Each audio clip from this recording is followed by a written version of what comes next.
I drink drinking on my own. I'll be refed. All about me, cause my eyes ain't still sad. We're back.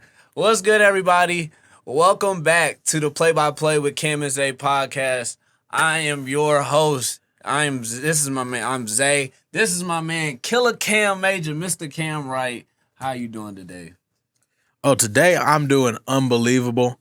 I didn't think you'd wear black to your own funeral, but it is what it is. It's been a while since we did our first episode. Here we are with episode 2. A lot's happened since episode 1. A lot has happened. It's been a crazy ride. Before we start this podcast, I want to give a quick shout out to my man AJ Lakes and his clothing brand LSD. They are, you could say sponsor, whatever you want to call it for the video today. This is, a man who was really supportive to the pod when they first came out, and I love to give my support back. So I'm wearing his beanie on the podcast today. Give, if you want to go give a quick shout out, go give a quick look to his clothing brand LSD. And I want to give another shout out to the man to my left because he just dropped an album. My man, Monday Morning Mercy. It is a great, and I mean a great album. I believe it's better than the last album he just dropped. And I like that album, and it was really good. Thank you. My favorite song so far is how do you say it? Mr. My Past. Mr. My Past. Thank you. It was just a beautiful album, beautiful gospel album for two Christian men. You feel me? So praise that God. was praise God, as you just said. So, thank you. I just wanted to give you a quick shout out because, I feel like that is an accomplishment of itself. I just want to give you just a quick chance to, talk about that album. Just a quick little talk. Yeah, it's it's a body of work I worked on for a long time. I love making music, especially for the Lord.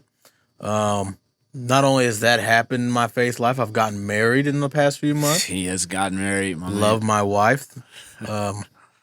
She's probably watching this, so hopefully she has a good time watching it. Although, she's big on my faith as well and wants to see me succeed as a man of God. And knowing that I'm going to have to murder a man live right here in front of all of our viewers, I know it not only grieves her to know that it's about to happen, but it grieves me. The few times I met her, she's a very wonderful person, and she's been very nice. So I don't know how our relationship is gonna recover, because what you guys don't know is after the last pod, there were ambulances that showed up, fire trucks, the whole 9 yards. I killed my man Cam on camera. You feel me? And it was very bad. And you feel me? The news came out. And today I'm here to do the eulogy. 7 months later, we had a late funeral. But you feel me? We just found his body today. It's here. The carcass is here. Today I do the eulogy. But while we get into that, I'm definitely killing all of his Joe Burrow talk today. I will definitely let you know that. But while we're here, let's talk about the NFL and let's get into it because, yes, ladies and gentlemen, we have an NFL champion, and that is the Seattle Seahawks, the dark side Seattle Seahawks. The Sam Darnold-led Seattle Seahawks beat the New England Patriots 29-13 in this year's Super Bowl. Two teams I don't think anyone at the beginning of this season pegged as NFL Super Bowl contenders. Truthfully Super Bowl contenders, and now the Seattle Seahawks are Super Bowl champions. An unlikely winner to one of the best NFL seasons I can remember in recent memory. Cam, what did you think about it? Well, I thought since you want to start the podcast by talking about Joseph Lee Burrow, I think the only takeaway any logical person who watched the Super Bowl and even the conference championship games to some extent can come to is that defense wins championships, which, again, it comes back to the reason why your guy Lamar hasn't won a Super Bowl. It comes back to that's kind of partially his fault. I'm not going to lie. He chokes. But I love Lamar. Joe Burrow, it's the reason Joe Burrow has not made the playoffs in 3 years or whatnot. It's the reason Josh Allen hasn't won a championship. Okay. It is. That's the reason why. I'm just saying defense is everything. You're telling me Sam Darnold. First of all, we're about to get into our top 10 quarterback talk. We'll get into that. Yeah. But my question is this. do you credit Sam Darnold with that Super Bowl actually? Like, do you actually wake up in the morning and say Sam Darnold won the Seahawks the Super Bowl? No one in their right mind Whoa, does. hold on. This is God. why do we got to do this? Why do we have to do it like that? Why do we got to do it like that? Because we have to be honest. Sam Darnold played his part in a team victory. That's what he did. Yeah, and Jordan Nwora played his part in the Bucs winning their finals championship. Why do you got to do it like that? Sam Darnold went out there and he did what Drake May did not do. Oh my God! He did what Drake May did not do. Who was a better quarterback, Drake May or Sam Darnold? In the entire season, of course, Drake May. Period. Screw Drake the May season. is a better quarterback. Okay, but Sam Darnold had a better playoff run. Would Drake May have won that Super Bowl with the Seattle Seahawks? Defense, the way he was okay. No, hold on. The Patriots defense. Let's not get anything wrong. The Patriots defense played Sam Darnold well. I thought we were going like. I'm not saying they didn't. Okay, exactly. But Sam Darnold was able to handle it. There was sacks that Drake made. Sacks that Drake. Darnold didn't score. Hold on. Sacks that Drake May took. Sam Darnold was escaping. Come on, Drake May was missing wide open receivers. We can be honest about the conversation we're having. Sam Darnold played a better game than Drake May. It's not about what team. That's not what I said. But okay, but you asked me, would he be able to win with that Seattle defense? Because Sam Darnold would not have been in the Super Bowl. Hold on. No. Let's not ask that. Okay, would Drake May be able to outplay Matt Stafford? No. Like Sam Darnold did? So would they even be in the Super Bowl if they had Drake May? No, but my point is this. Listen though. Sam Darnold played the Rams defense. Matthew Stafford played the best defense in football. That's the reason why Sam Darnold was able to outperform Matthew Stafford in that game. Seattle was the best defense in football? Seattle this season was the best defense in football, at least for the second half of the football. Who was? Fhouston. Better than Seattle's? Absolutely. No. Cap. Why wouldn't they? Cap. Why weren't because they wasn't. I watched Seattle's defense perform. They flew. Yeah, Seattle's defense is fly. I love Seattle's. The dark side defense is one of the best defenses in the league. I do not think they were better. I don't think their edge rushers were better than the Texans. Even if I don't think their secondary in totality is better. That's cool. Who won Super Bowl MVP? Kenneth Walker. Deservedly so. Right. So or Devin Witherspoon. Even though they didn't even give it to someone on defense, and Sam Darnold still didn't win the MVP because he still wasn't that much of a factor in regards to them winning that game. Did he play better than Drake May? Sure. Drake May was going against the Seattle defense, which gave everybody who had played fits. The Patriots defense gave everyone in the playoffs fits, and not like Seattle. Why they were better throughout the playoffs? Not like Seattle. Seattle's defense got look who Seattle's playing. Look who New England's playing. Exactly. No, and that's snoozers. That's a part no of Patrick Mahomes to go through. No Joe Burrow to go through. But no Josh Allen to go through. Sam Darnold also played really well against the Rams, and the Patriots defense held him. That's all I'm saying. You can't just say, okay. Tell me who the Broncos quarterback was in the conference championship game. It was Jarrett Stidham. He was terrible, and that's why Drake May shouldn't get that much credit for this playoff run in totality. And we'll get to Drake May in a second. I'm not even giving Drake. Well, Drake May is incredible. First and foremost, we'll give it to Drake May in a second. But I'm saying Sam Darnold this year. I think he played his exact part in the Super Bowl. He did not turn the ball over. If your defense is dominating and your running back is dominating the game, just do what you need to do. He did what he needed to do to avoid sacks, to not turn the ball over. He wasn't putting the ball in harm's way. He missed on a couple of throws. There was one throw to JSN earlier in the game. They're all going to wish they had back. Some of the best, I saw Josh Allen go into a game and turn the ball over 4 times and still put up 30 points. So I'm just saying, in a game where the Patriots, it seemed like Mike Vrabel was betting on Sam Darnold making a mistake. Sam Darnold didn't give him that mistake. So I think Sam Darnold played a great game. I think he played a fine game. I won't say great. Zay Goodlow, you would have won that Super Bowl. If you put you in Sam Darnold's place, I'm nice. You would have won that Super Bowl. Than your average Joe. I'm just saying. No, I mean, you're not a professional. And I can tell you what, you put you in Sam Darnold's place, they're winning that Super Bowl. I'm nice. It doesn't matter. It doesn't matter. I'm just saying. And anybody with a brain knows that. If you're giving a guy, if you tell a guy all you have to do is not make mistakes, aren't you basically saying you basically bear no? The only thing you have to do is not be terrible. I'll give you an example. C.J. Stroud. C.J. Stroud was terrible. Exactly. It's so easy. That doesn't mean it's easy to be terrible. against that Patriots defense is good. Oh, it's Lord. easy to be terrible. He didn't score a touchdown till the fourth quarter. It He doesn't was terrible. matter. I don't. He was just better than Drake May. Oh, Tom Brady didn't score a He was just touchdown better to than the Drake third May. quarter of his Super Bowl when he was down 28-3. Who cares? Who Third, cares? fourth, and that wasn't a good Super Bowl performance by Tom Brady. Why wasn't until it? He the came fourth back quarter. from 28. Until the fourth it quarter. It doesn't matter. But he did a lot of making up ground. What did Sam Darnold do? Throw a touchdown? He threw a touchdown and then he didn't have to do anything. Woo. There was nothing else to do. You're proving my point though. That's what I'm saying. He didn't even win Super Bowl MVP still. Let me ask you this. Genuine question. No, genuine question. Did you put Sam Darnold in your top 10 quarterbacks? Did you put Sam Darnold in your top 10 quarterbacks? I'll go into it now. Let it transition into it now. I want to hear. You want to go into it right now? I want to hear. Did you put Sam Darnold in your top 10 quarterbacks? I thought about it. I had a conversation with my buddy Sal, who is a Seahawks fan, who is ecstatic that they just won the Super Bowl. I had a conversation with him, and I ultimately concluded Sam Darnold is my hard cut. He is number 11. He is not a top 10 quarterback. All right, so top 10 quarterbacks entering the 2026-2027 season. Entering the season, tell me your top 10 from the bottom to the top. And we won't go into reasonings yet. We'll just give our list, and then after that, we'll go into critiquing each other's lists and tell each other where we're crazy. I might have some reactions to yours that are crazy. I might not. Let's just go. We're gonna go one at. Let's go one at like 10. I'm gonna say a name, and then you say a name. Like let's go down like that. Are you sure? Yeah, absolutely. However you want to do it. Okay, I just want to be able to hear your list, and I just want to be able to hear your list as I'm saying mine to see what's the kind of general.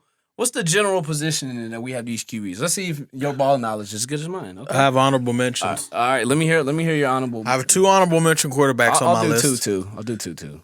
Excuse me. Ooh, this is my 2 honorable mention quarterbacks are Baker Mayfield. And Dak Prescott. Baker Mayfield. Those are my 2 honorable mention quarterbacks. Goodness. I think Shake and Bake injury kind of ruffled up his season a little bit. But I still am. I'm a Baker believer, and Dak Prescott, of course, phenomenal. I wanted to fit him into my top 10, but the 10 quarterbacks I chose entering this next season, personally, I'm taking my 10.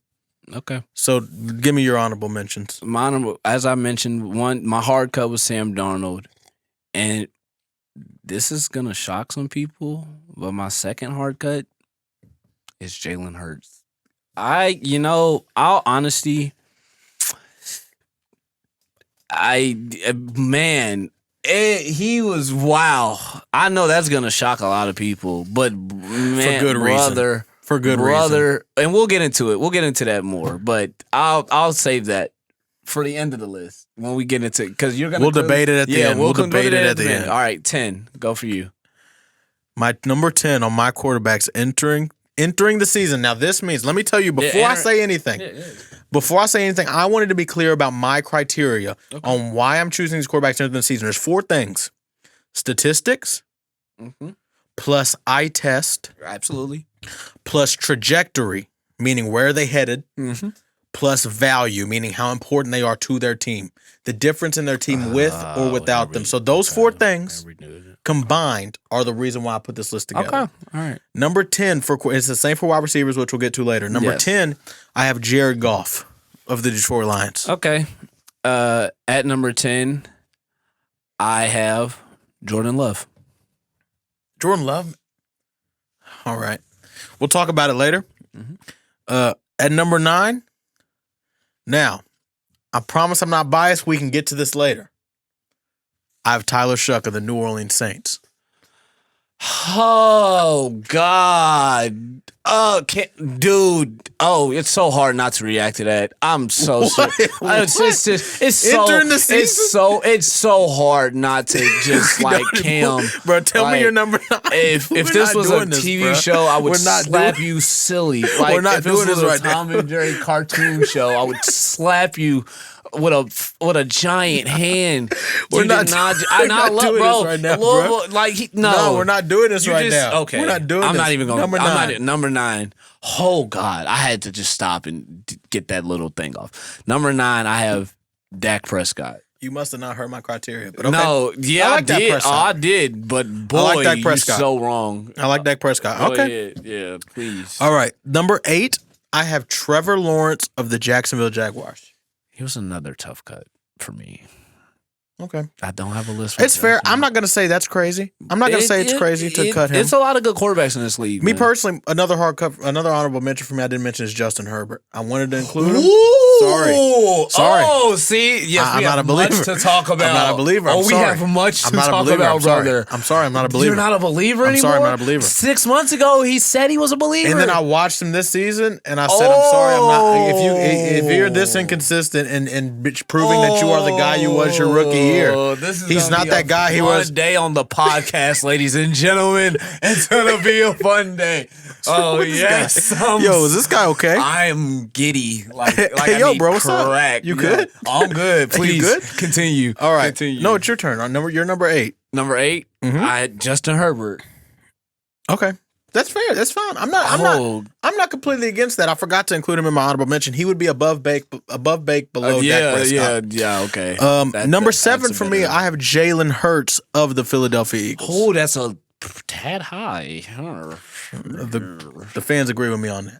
The fans of who? Keep going. Philly? At The number football fans. we're at 7, right? Mm-hmm. 7. I have Caleb Williams. Yes. Do you? Oh yes. Do you? Oh yes. Do you? All right. Yeah, our lists are very different, huh? Oh yes. Number 6, I have Lamar Jackson. Oh yes, they are very different. Our lists are very, very different, and his list is very wrong. 6? Oh God, You have him higher? Of course. After the season we just had, you have him higher It than was 6. better than Burrows. You think it's crazy to say 6? Absolutely. All right, keep going. Absolutely. We'll debate all this at the end. At number 6, I really didn't want to do this. Drake May. I didn't want to do this. It's a little low to me. No, it's low because of what I'm going to have at 5. Okay. Yeah, If Joe Burrow isn't on your list, I've lost all faith in you. No, come on. I'm not that. All right. I'm not that silly. Like it's not like Justin Herbert off a list. All right, well, number 5 for me, I have Joshua Allen of the Buffalo Bills. That's a little low too. God, dude, what are we? Oh God. Okay, I see where you're going with this. No, I don't. I don't really see. How where about you're you going finish with yours, this. bucko? At number 5, I have Mr. Joseph Cool, Joe Burrow. You know, I think that's a little low, but I respect it. I respect it. I wanted him 6. If Drake I'm sure May you didn't- did. You're his biggest hater. If Drake May didn't have the playoff performance that I'm he sure had, you did. he would You're have his been biggest hater. No, Now, this is where I think you're going to be a bit shocked yes about how high some people are. Yeah, I'm very. You already probably are. Someone you shouldn't be shocked how high he is, but number 4, I have Patrick Mahomes. Golly. Number 4, I have Patrick Mahomes of the 4. Kansas City Chiefs. Well, this is where you do know ball because I also have Patrick Mahomes at number 4 All going right. into this year. All right, our top 3s are extremely different. I think we have one. We have one similarity. We have one similar, and then the other 2 definitely are different. At number 3, I have Drake May of the New England Patriots. I'm not terribly mad. You're gonna have to do a very, very big convincing sample to me. But at number 3, I thought you were saying it's not terrible. At number 3, I have Matthew Stafford. Okay. At number 2, I have Joe Burrow of the Cincinnati Bengals. This is entering next season, of course. Yeah, I'm very good. Oh, you haven't won then. I'm kind of curious. I don't. All right. Well, at number 2, which is actually There's no way. Wait. No, it's both of my. No, it's actually a double answer. I kind of cheated a little bit, but I'm gonna explain my number 1. There's no way you have Lamar At this number high. 2, I have There's no way. 2A Lamar Jackson, 2B Josh Allen. And my number 1 spot is vacant. I will go ahead and let that out the bag. I think the crown is vacant. I think no one is. That is the most. I think I'm trying my best not to say the word retarded. Lord forgive me. That is the dumbest thing I've ever heard in my entire life. No. We're doing a top 10 quarterbacks entering next season list, and you're saying number 1 is vacant. What does that even mean? What kind of The crown is the crown is the Iron vacant. Throne. The Iron Throne is no one vacant. sits on the Iron Throne. I mean, what does that even mean? This is your top 10. This doesn't mean. Yes, it is. I know. And you have vacant at number one. I think there's What a nobody freaking who I can, doofus. I can, What a I bozo. can't definitively say anybody's the best. Number QB. one entering next season, the number one Yeah, quarterback who you entering next have? season. I have Matthew Stafford of the Los Angeles Rams, the MVP of the league, a player who has officially entered his prime completely, has a great coach behind him. Entered his prime? Yeah, Entered? yeah. Oh goodness gracious! You don't think he just hit his prime? I think that's a peak of a prime. I don't think hit his prime's the right answer. Come on. I mean, you That's just said a little- peak and prime are the same thing. No, I when don't you think hit your peak, that means you're in your prime. No, I think the peak of who you are is. I don't think he's ever been at the I level think- he I don't played think at this there's- year. No, and I don't think he's. But I also don't think how much. I don't think there's a year he can go that's better than that. That's what I mean by that. Well, I think he's about to have a similar year. No, I think he's going to have a substantially lesser of a year. I don't. You think this 1 year difference is going to make him that much worse? No, I don't think. I'm talking like what you expect him to be 40 touchdowns good or like I don't. I'm not saying think just he barely gets to statistically. That's 30. why I gave you four things: No, statistics, no. eye test, trajectory, and value. No, So those four things combined. Again, that's why Joe Burrow's so high because I get you, but trajectory and value. I don't think I'll ever. that's see, why Lamar is at 6 and not higher than that. Trajectory. We'll get to that, but and I value. don't think Stafford. I don't think there's a better version of what I just saw. Is what I'm saying. I don't think there's. I didn't think there was a better version of him previously, of him in the early 2020s. No, I mean he's getting older. He has gray hairs now, and he I just never got thought this he good. put together a season where. So it was I'm not like saying he he's going to have a better season than that's as good as the season he just had, but I'm saying I think he's going to continue to play at the same level. That's just my opinion. Now, I don't close even to think that's it. where we I'll disagree give you because that. you're at 3 with him, so we don't even Yeah. need to talk about him. The first and foremost, the number one, there's a few please quarterbacks. Address what you want. Jalen first. Hurts, Justin Herbert, Oh, Caleb yes. Williams, Tyler Yes. Shuck. Oh yeah. Oh yes. Oh, And- goodness gracious, yes. I think that's it. So where do you want to start? Because I'm willing to talk about any of them. Do you want to start with my Jalen Hurts? We'll start with Jalen Hurts. Yeah. So here's my thing about Jalen Hurts. 'Cause you have Let him me at say this 7, because I right? have him at 7. Yeah, that's And there's a little very too well, high. there's Way very too well. high for Hang me. on, now let me explain. Yes, There's please. very well an argument for Jalen Hurts to be top 5. I will not go there right now. Dude, no. But- hold on, top 5 over a guy like Lamar. That's what I just. You just have. You I have said him, I have you Lamar him- at 6. Yeah, exactly. You have him this close to There Lamar is Jackson very and much Josh so an Allen. argument for Jalen Hurts being better than Lamar Jackson right now. Oh, There is very much so an the argument. Doofus isn't even the word There's to describe very much for so you an right argument. now. There's very much like so you an said, argument. I don't want to use the R There's word. very I'm so not much an going to argument. use it, dude. I mean, There's very so much so an argument.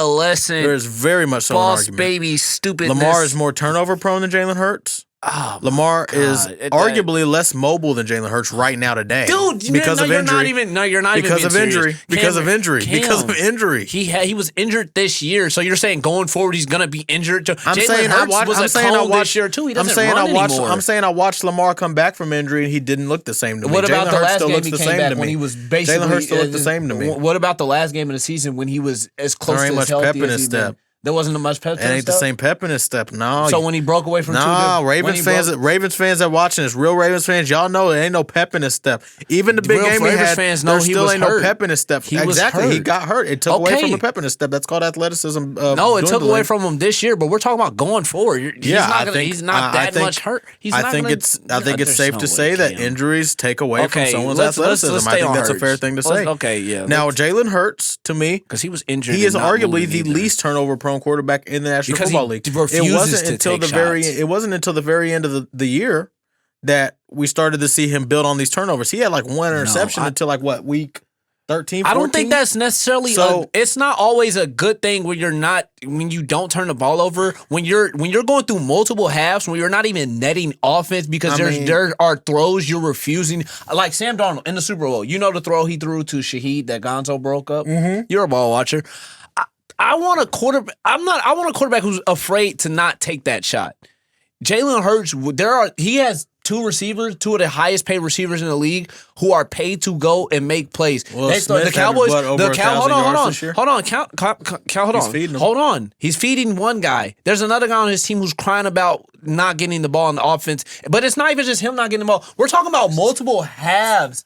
We're talking about multiple halves of Jalen Hurts not netting yards of offense.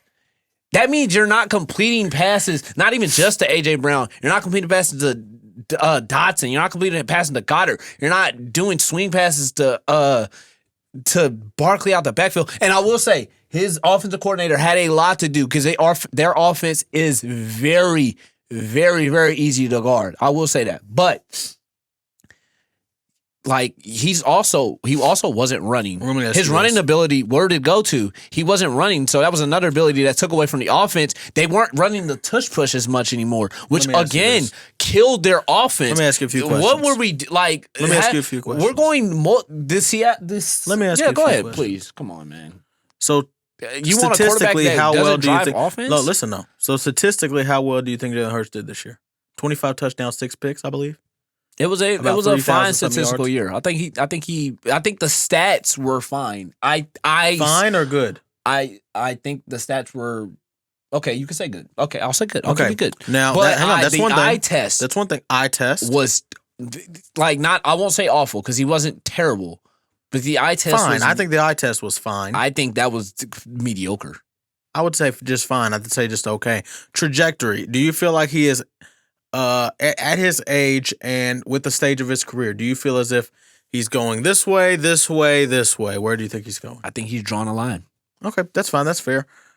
I would probably say the same thing. I think it was like this, and now it's kind of more like this. Yeah. If I had to pick if it's inching up or inching down, I would say inching up, but that's only because I think what you're talking about, which is the downside of him this year, which was low volume and lack of netting yards in full halves at times. A lot of that has to do with the stale play calling. Yes, of course. I'll give you that too. And a lot of it has to do with just, I do think he has developed I think that's the reason why at the end of the year he was hearing the noise of people like you talking about that. That's why he started getting more turnovers, because he was willing to take more risk. And he showed this offense they're not drawing me up plays that are going to be I think that's why Saquon had a lesser of a year too. I don't watch Saquon and think he's way worse than he was. No, I don't either. Last year, I think the offensive coordinator had a lot to do with it. Of course, so I do too. And then value. I think the line as well. Do you think Jalen Hurts is of value to the Philadelphia Eagles? In what sense? Just in sense of value, in sense of if you removed him, do you feel like if you removed him and put someone else that didn't have his specific capability, would they be the same team? Depending on the quarterback, I honestly think they could be better. I think his running element. He doesn't run it. You were His talking running about element- Lamar. his running he does element- not run as much. He Lamar- doesn't. No, but Jalen Hurts does not run as much. I didn't say he does as much, but when I see him run, It's it's impactful. It's so let me tell you barely, this. though. Just How many barely. rushing yards does he have this year? I mean, like, dude, the yard. Let's see who had more rush yards per attempt, him or Lamar Jackson. Lamar was. I mean, that Lamar's are going to be skewed because more than half of the year he was hurt. Let's look at Lamar from the first to the Chiefs game. Don't do that. Where he didn't get hurt. No, Don't I mean, do that. it's just honest. He Don't do got that. hurt.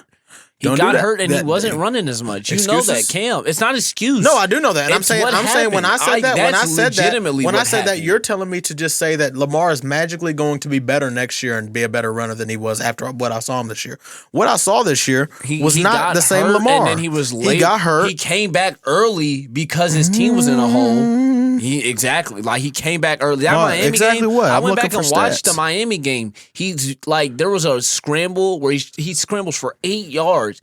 I'm talking about dead ball moving. It's like, oh my goodness, Lamar was Jared Goff trying to run that 8-yard route. I mean that 8-yard run. He couldn't move to save his life. He was very much hurt. Before that Chiefs game, he had a 136 passer rating. He was the best QB in the league. Who? In the league. Lamar Jackson, up to that Chiefs game, was the best, off pure performance alone, was the best QB in the league. Before he got hurt in that Chiefs game. Go look it up. 136 passer rating. 1 turnover, I believe. Just diabolical what he was doing. The carryover from that historical 2024 season and to come in to start this year off, he still, even with the injuries that he had this year and how it plagued his play, still finished this year as the all-time leader in passer rating because he's that dynamic of a player. You can hit that annoying snooze button all you want. That's You done? Huh? I mean, I can done? keep going. It's Lamar Jackson. Here's the thing: You know is I you're can keep debating going. as if I said Lamar's above Jalen. Do I No, think it's that big of a gap? dude. No. Now, next, Tyler Shuck. Explain to me why I'm crazy.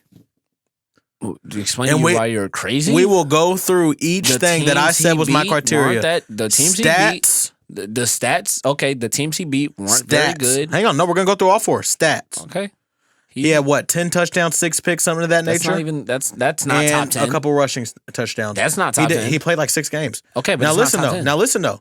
That's one thing, and that's the thing he's the least of. Okay, Now let's go on. Eye test. When you watch Tyler Shuck, is that not a top 10 quarterback? no, In talent. no, We can agree to disagree. no. His arm In talent? Oh his God, arm talent, no. his arm talent, Please his stop. rushing ability, absolutely. The throws he can make, like he could throw it anywhere on the field at any given time. He has great throw power, and this was his rookie season in which he only played a few games, and he showed he can win as well. He with eyes, he didn't was a beat factor. anybody. He was a factor in winning games as well. Yes, he was. Next, I'll give him that. Next, he was a very good what factor else? in that late season Trajectory. push. He was a rookie this year. He didn't even start the season starting. He's going to have a full offseason with Kellen Moore for the first time. His trajectory is only like this, only can be said to be like No. this. And then his value. you think? What were the Saints before Tyler Shuck started playing? The worst team in football by a long shot. What were they when he began playing? I don't A think they were worse than winning the Jets. franchise, a winning football team. Yeah. No, I mean, yeah, I'm maybe not worse than Jets, the worst team in the NFC by a long shot before he came. And people, here's the interesting part too. Saints fans were even in support of Spencer Rattler. They even like Spencer Yeah, Rattler. dude, nobody but when even- they he benched shouldn't- Spencer Rattler, Tyler the Shuck whole made it better. the whole team's trajectory changed, and that shows his value. So in value and in trajectory, he is top 5 this season. Absolutely top 5 in not. terms of trajectory entering the year. Top 5 in terms of what the team was without him as opposed to with him. And then eye test to someone like me, and that's just where we can agree to disagree. That's just people having different eye tests. For me, what I look for in a quarterback, what throws can he make? How accurate is he?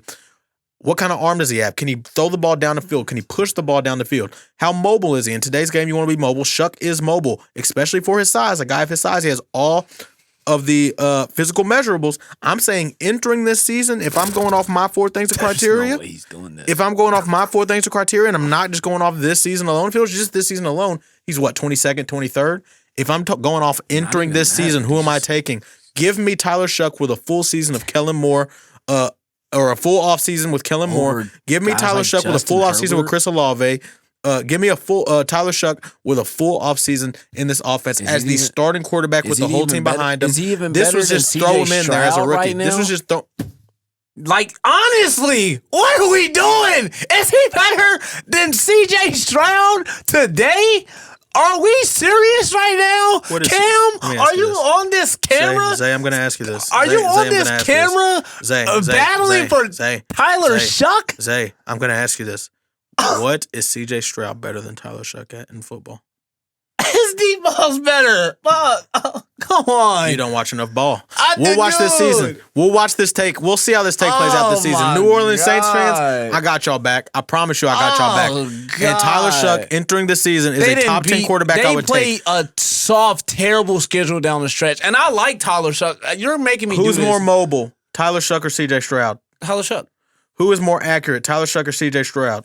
This season, This season. off of what you saw, Off are of you going to what- tell me with a straight face that CJ No, Stroud is more accurate than no. Tyler Shuck?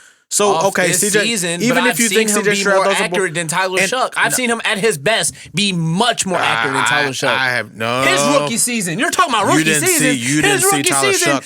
You didn't see slaps that. You did his. not watch the same It Tyler Shuck I slaps saw. His rookie season. No, What are I we thought we were talking about about this past season. Okay, but it CJ goes Stroud has gotten into measurably it. worse. Okay, but hold on. I don't care about his rookie season. No. Oh, you can't do this. You can't do this, Cam. No, you have no objectivity. Excuse me? If you can't take CJ Stroud. CJ Stroud had hold a on. random What he sophomore did- slump. That's not what common. he did 2 years ago. I can mention and stats, say CJ trajectory, Stroud. Okay, I'm just saying because eye I don't test, want to and hear value. anything about Those CJ 4 Stroud's things. rookie season not counting when it was 2 years ago, but Joe Burrow making No, the Super I'm just Bowl saying it doesn't when count. was I'm saying 4 it's not years what I'm ago. basing stuff Okay, on I'm right just- now. no, If I see a I'm- player get worse, and it's not I'm even just just about. saying- It's not a fluke. It's I saw CJ Stroud didn't say for it an was a fluke. entire season Hold on, play bad. hold on. It's not a few I bad didn't say it games. was a fluke. This was I actually watched him get measurably worse. I still still have faith C.J. Stroud can come back and be a good quarterback.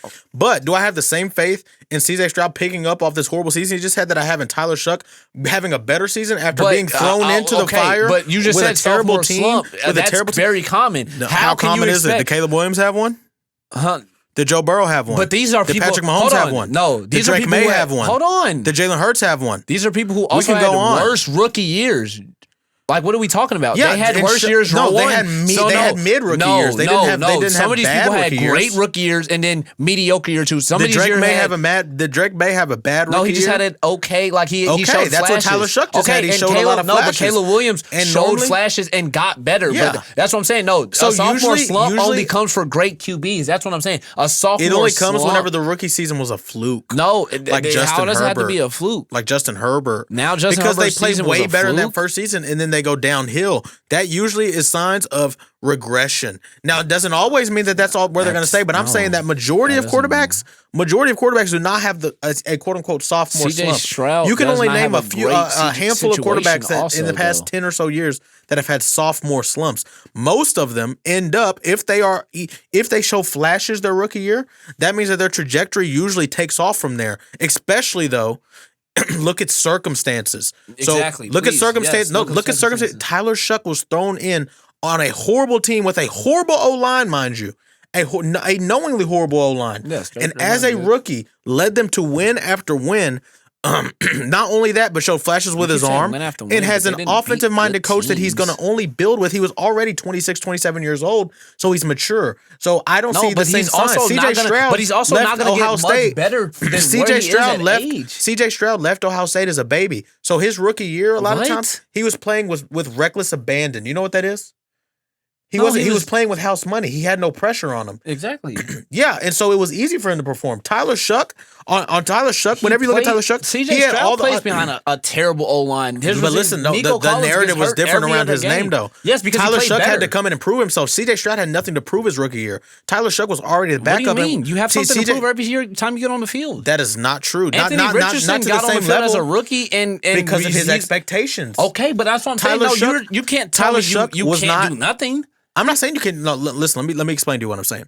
So Tyler Shuck, when he was thrown in, it was you're the backup, and you have to prove to us you're the starting quarterback. Anthony Richardson was expected to be the starting quarterback, so he had reckless abandon, and he just sucks. He just sucks. Anthony Richardson just sucks. C.J. Stroud, his rookie year, it was you are the guy, C.J. Stroud. So you have room to make mistakes. Look at Cam Ward this past year.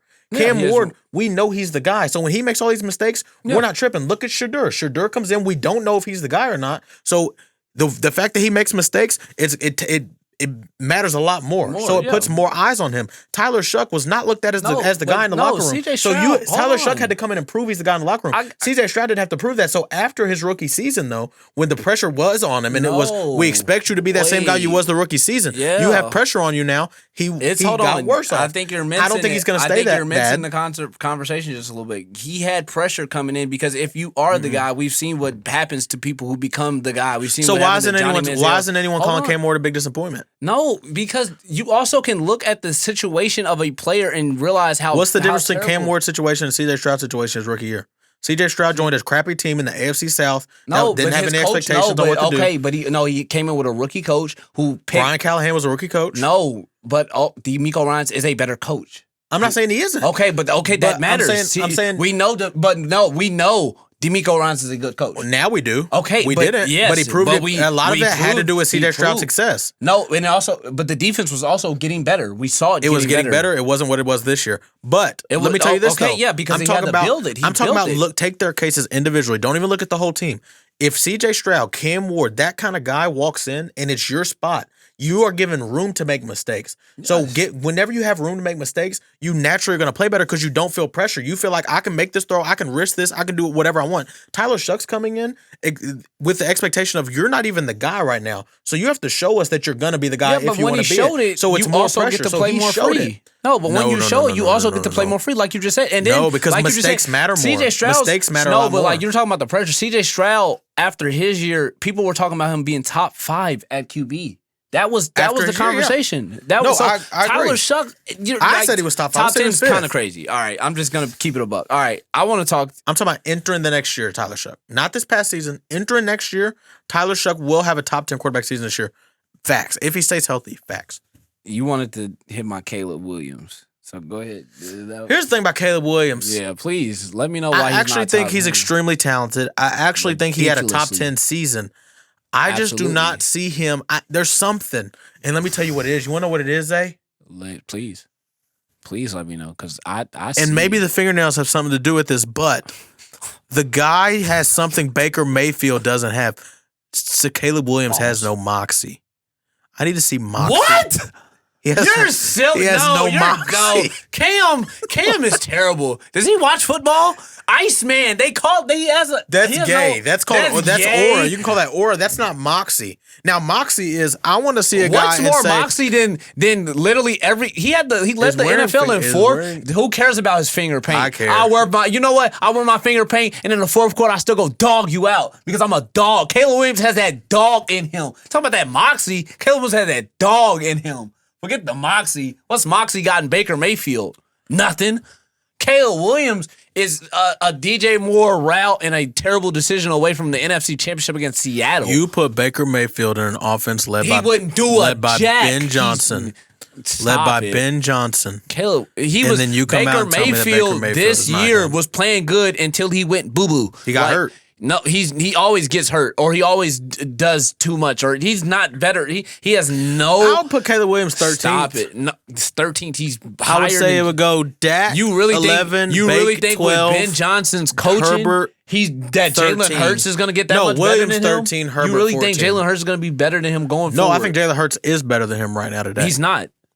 Agree, disagree. I think Caleb has a better arm than Jalen Hurts. I just don't think they play the same. I think these quarterbacks are the one big criticism of Caleb that I will admit to right now. He plays off time very, very too much. He does not play on time. He can't hit timing routes. I ain't gonna lie, he had the best throw of the season. That throw where he ran all the way back. He had 2. No, he had 2. No, that was the one. No, but he had 2. That was better than the other one by a mile. But it don't. No, the other one was still 4th and 8. It was great. It was running to your left. Classic. It was classic. Through the air. It wasn't. Boy, that was the greatest throw I've ever seen in my life. No, arguably. Not even joking. Hey, you ain't telling me nothing different. Yeah. I still no. I don't know. I'll tell you who else I disagree with Because you that on your Anthony list. Me Richardson personally, throw I saw first week of last year. is me still, personally, like, I my don't see favorite how we throw. can be But throwing these names around, meaning a Baker Mayfield, even a Jared Goff who you I'm left off so your list. low on Baker. He's not higher than Brock Purdy to me. Let me ask you this: Oh, goodness. how do you put Jordan Love above Jared Goff? He's much more talented. That's not my question. I didn't ask who's more talented. Yeah, but it's. I'm a part asking of about it. who's a better quarterback. Yeah, it's Jordan Love right now. Nah, I can't It's go. It's Jordan Love. I can't right go. now. Statistically, Jared Goff is probably a top 3 quarterback in football this year. I think Now, that outside of has that, so much his to, ability I to think that has be a field so general, much to do. his ability to game manage, and even his arm talent. His arm talent's top 10 in the league, in They my have one opinion, of the- bottom of the top 10. They Jared have Goff has one an of the underrated, best accurate arm. offenses of all time in terms of talent. And it has a lot to do with him. That wasn't hurt. No one can say Jared Goff is only a game That wasn't manager. hurt this year. That wasn't hurt this year. Mhm. And they missed the playoffs. Badly missed the playoffs at that. See, I love Because of- how every individual conversation in football No. to you comes back to team success because No, to me but that just because- doesn't factor in. No, It really but doesn't. There's also things that physically affect Jared Goff when he it's actually glaringly very visible. He had like almost it's- 40 it's- touchdowns, I feel like, it's this year. very okay. They were getting blown out in a lot of games, and he was scoring to like keep up. So or are we going to something put like that on Jameer Gibbs? Is Jameer Gibbs not a top 10 running back Jameer in Gibbs is football? the best running back in football. He can't be, though. They missed the playoffs, right? That's running back. See, that's what I'm talking about. Quarterback is the only player to you that matters when it comes to making the playoffs. Quarterback misses the playoffs, it's everything. Absolutely no. Running back misses the playoffs, It's nothing because these aren't. You can be a very good running back, as we saw with Saquon Barkley on a bad team, and we can still know you're one of the 5 best running backs in the league. Oh, it's almost like Joe Burrow's in your top 5 quarterbacks and he missed the playoffs, right?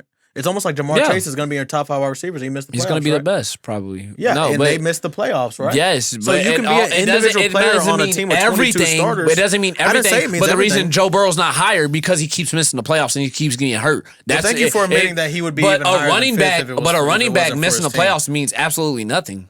Because you have no. I think it means more for a quarterback to miss the playoffs, but I don't think it means much for either more. one It of means them. more than a defensive end. It means anything more than a coach. Because if you're a coach and you don't miss the playoffs, you can get fired. You're a quarterback but if you're a quarterback and you repeatedly keep missing the playoffs unless you're Drew Brees and you could see the defenses keep letting up 5,000 yards a season, then we can give you a pass and just say, oh, well, Drew Brees is out there throwing 5,000 yards. You don't give Joe Burrow that pass. That's all I I'm do. saying. That's why he's still a top 5 quarterback. So where would he be? So where would he be if he had a defense? Then, just a question. He's had the worst defensive football 2 years in a row. Where would he be if he had a defense? When he was a defense, but he wasn't as good as he is right now. Where was he? Yeah, he's even better now than he was whenever we went to the Super Bowl and a conference championship. His defense is just way worse. So, like, where would he be if he had a defense? He's better situationally. Meaning, if he had a defense, meaning if he had a defense right now and he was making the playoffs, where would he be then? What, top 3? It depends on what he would. It depends on what his results would be. What he would do. What do you think his results would be? Zay? Like, I don't know. I haven't seen him go through some individually great playoff run. Like, you can do this with Lamar Jackson. Though you can do this with Lamar Jackson. No, but stop. Have you seen Lamar Jackson go through what? An individually great playoff run? I've seen him play great in 2 consecutive playoffs. You haven't seen him choke in the playoffs ever?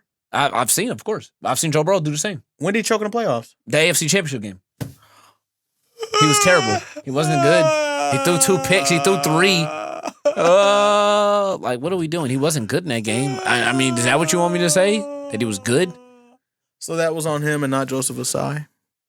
Oh, that's Joseph Asai's fault. I watched the game. I'm a big It's Joseph Asai's fault that Joe Burrow's throwing picks? It's Joseph Asai's fault that he pushed the button, pushed me out of bounds. The same way that I bet. Watch. The same way that I bet you blame Mark Andrews for that dropped catch in the playoffs, don't you? I blame him for dropping the catch. I don't blame him for losing the game. You don't blame Mark Andrews for losing that game in general. I'm talking about in the end, like all you gotta do is catch the ball and Lamar moves on. I don't think the I'm not saying he's the only reason. I'm saying if you have to pin it on one thing, to me than the fumble. Than the Lamar fumble? No, not the Lamar. The Mark Andrews fumble when he ran back when he caught the ball. I'm not tripping on that. I'm tripping on. I'm tripping on you can win the game with this catch. I'm not saying the fumble don't matter. You couldn't. It would have tied the game up. It would have tied the game up. I know, and that could have led to the win. The Mark Andrews fumble, it was 19-24, and he fumbles with a chance to go up in the game. And then what happened? He fumbled. And then what happened? He fumbled. After he fumbled, what happened? Lamar scored a touchdown, and then he drops the 2-point conversion. Boom. So it's not like they took the fumble and went and scored with it. What are you talking about? The Mark Andrews fumbled. The Bills went down there. They did go score. They put points on the board. And then Lamar scored. Yes. And all you got to do is catch that, and we're still good. We're good. We're tied. We're moving forward. And we're able to have a chance to win the game. Yeah, of course. But he didn't. But I don't but you're sitting there see, I don't do the blame. I think blame equally goes around. Like you were just saying, Lamar threw 2 picks in that game. But I still very think interesting. He threw 2 picks that game. Can you remember that when we get to NBA takes? Can you remember that when we talk about LeBron? NBA's because NBA's a lot different. I don't even know why you always try to. Yeah, I don't even know why you always try to do that. It's just the principle. It's not the principle. So the NBA is not a team sport? It's a drastically different team sport because there's how many less players on the field at once? Okay, so why would you give so much blame to one player in football? I don't give so much blame to one You gave Joe Burrow so much blame. I didn't give him so much blame. I gave him blame to where I'm not going to crown him the best like you did. I gave him blame to where I wasn't gonna, but no, I'm talking about last year. Going into last year, I didn't give when you're talking about this. When you're talking about the blame, I don't blame. There's nothing to blame him for this year. He was hurt for the whole year. I can't blame him. Again, there's 4 things I do my criteria. Hold on, but this is the thing. Hold on, no, this is weird. This is a weirdly weird thing. I can argue when Lamar was healthy. When Lamar was healthy. When Lamar was healthy and playing, he was better than Joe Burrow this season. No. Yes. No. Easily. No. Against better competition. No. Against the Bills, who play better? Joe Burrow, Lamar. No. Answer it. Oh, against the Bills alone? I'm gonna go through the whole thing. You talking about the week 1? I'm gonna go through Lamar? The Browns. Common opponents. Just common opponents. The Browns. Come on, let's do it. Lamar. Okay. Easily. It was easily. No. What's it called? The Lions. I wouldn't say easily. There's a lot of factors. I don't think Joe Burrow got the I don't remember what we did against the Dolphins. I think they both had 4 touchdown games. I'll say Joe Burrow played better. That was the first game Lamar came back from injury. But like Lamar was better. I just told you he had a 136 passer rating. There's nothing Joe Burrow did better than that. The Bills is debatable. We should there's no debate. Oh, there's debatable. It's debatable. No, there's no debate. Lamar had no turnovers. Joe Burrow had 2 straight turnovers that directly led to him losing that game. There's another interesting thing. It's as simple as that. Here's another interesting thing. It's as simple as that. Here's another interesting thing that you never like to mention is like I always say, circumstances matter. Yeah, please. They will always matter. And it has always been the case that, and I say this as a Cincinnati Bengals fan, if Joe Burrow is on any of the other 31 teams in the league, he has minimum two Super Bowls right now. Yeah, if he's on the Jets, he's on 2 Super Bowls. Yes, if he's a New York Jet, Joe Burrow has 2 Super Bowls right now today. If Joe Burrow gets drafted to the New York Jets with Quinnen Williams on defense, Sauce Gardner on defense, he has at least 2 Super Bowls right now today. I'm sorry. I'm honest. I watch football. I watch football. Take it out and shake it.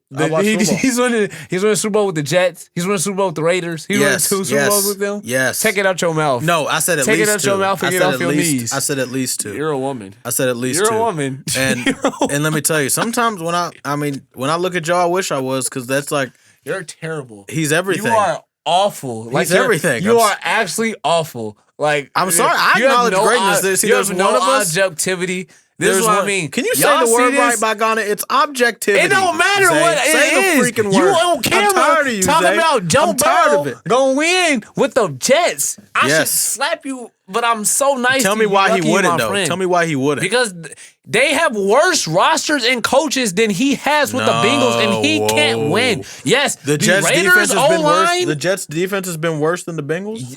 Yes, the Jets didn't record an interception all year. They're the first team ever. The Bengals just allowed like 400 They yards a game. didn't get a pick. You know how easy it is? No, it doesn't matter. Look at their yards allowed compared to the Bengals. I don't care. You can't the Bengals gave up 47 points. The ball back. You can't even. Carson Wentz in 2025. We gave up 800 points to Carson Wentz on the Minnesota Vikings. It wasn't the offense that was scoring. The defense had 3 touchdowns that game. I'm not even gonna say. I'm not gonna say. Like, what are we talking I'm not gonna about? say. But that helps. But that helps another part of my. That helps another part of my argument with Joe Burrow too. Because like I said, what was my? Do you remember my 4 pieces of criteria? Their offense. Let me ask you this. Watch this. That game. Watch this. This year, statistically, Joe Burrow. What? Statistically, you want to call it mid? Fine. Okay, fine. Yeah, fine. We'll say fine. Eye test. Is he not the most accurate? Oh, you're not gonna. You're gonna deny. No, I forgot. And on top of that, that's okay. I love trajectory. I don't think he's trajectory. Is he going down or is he going up? I don't know because he gets hurt. Because you don't watch. You don't know ball. No, it's not about value. He's number 1. Stop. The most valuable player in NFL history. Let me talk to you for real. Is Joe Burrow in the early 2020s Bengals. Never forget. Let me talk to you for real. Oh, you're finally talking to me. Because like you're like no hate, no bias stuff. Like we're talking about trajectory. Like let's be for real. I thought you a player that consistently gets hurt and misses. Like Lamar, I will because like Lamar got hurt and he's missed a couple games throughout this year. And I'm not gonna say he hasn't. Joe Burrow has missed like not just like games. He's missed damn near the entirety of these years. Yeah. So you like, and he's already 28, 29. You're talking about like what's his trajectory? I don't know how much better he can get. So what happened last time we watched him play a full season? He's talking about not loving football, like not enjoying football. See, here you go, a non-Bengals fan. A non-Bengals fan taking stuff out of context. I'm not. You didn't watch the full press conference. You didn't see the next press conference. No, he was saying you don't know what's going on. No, when this he's is what I'm not talking winning. about. He's saying when he's not winning, he's not having fun. He's not having fun in that trash organization. They don't know what's going on. They don't know what's going on. No, I'm giving him that benefit of the doubt, which is why I didn't want to do it to you. I came all dressed in black because I was gonna funeral take. I came in before Drake made it, before these playoffs.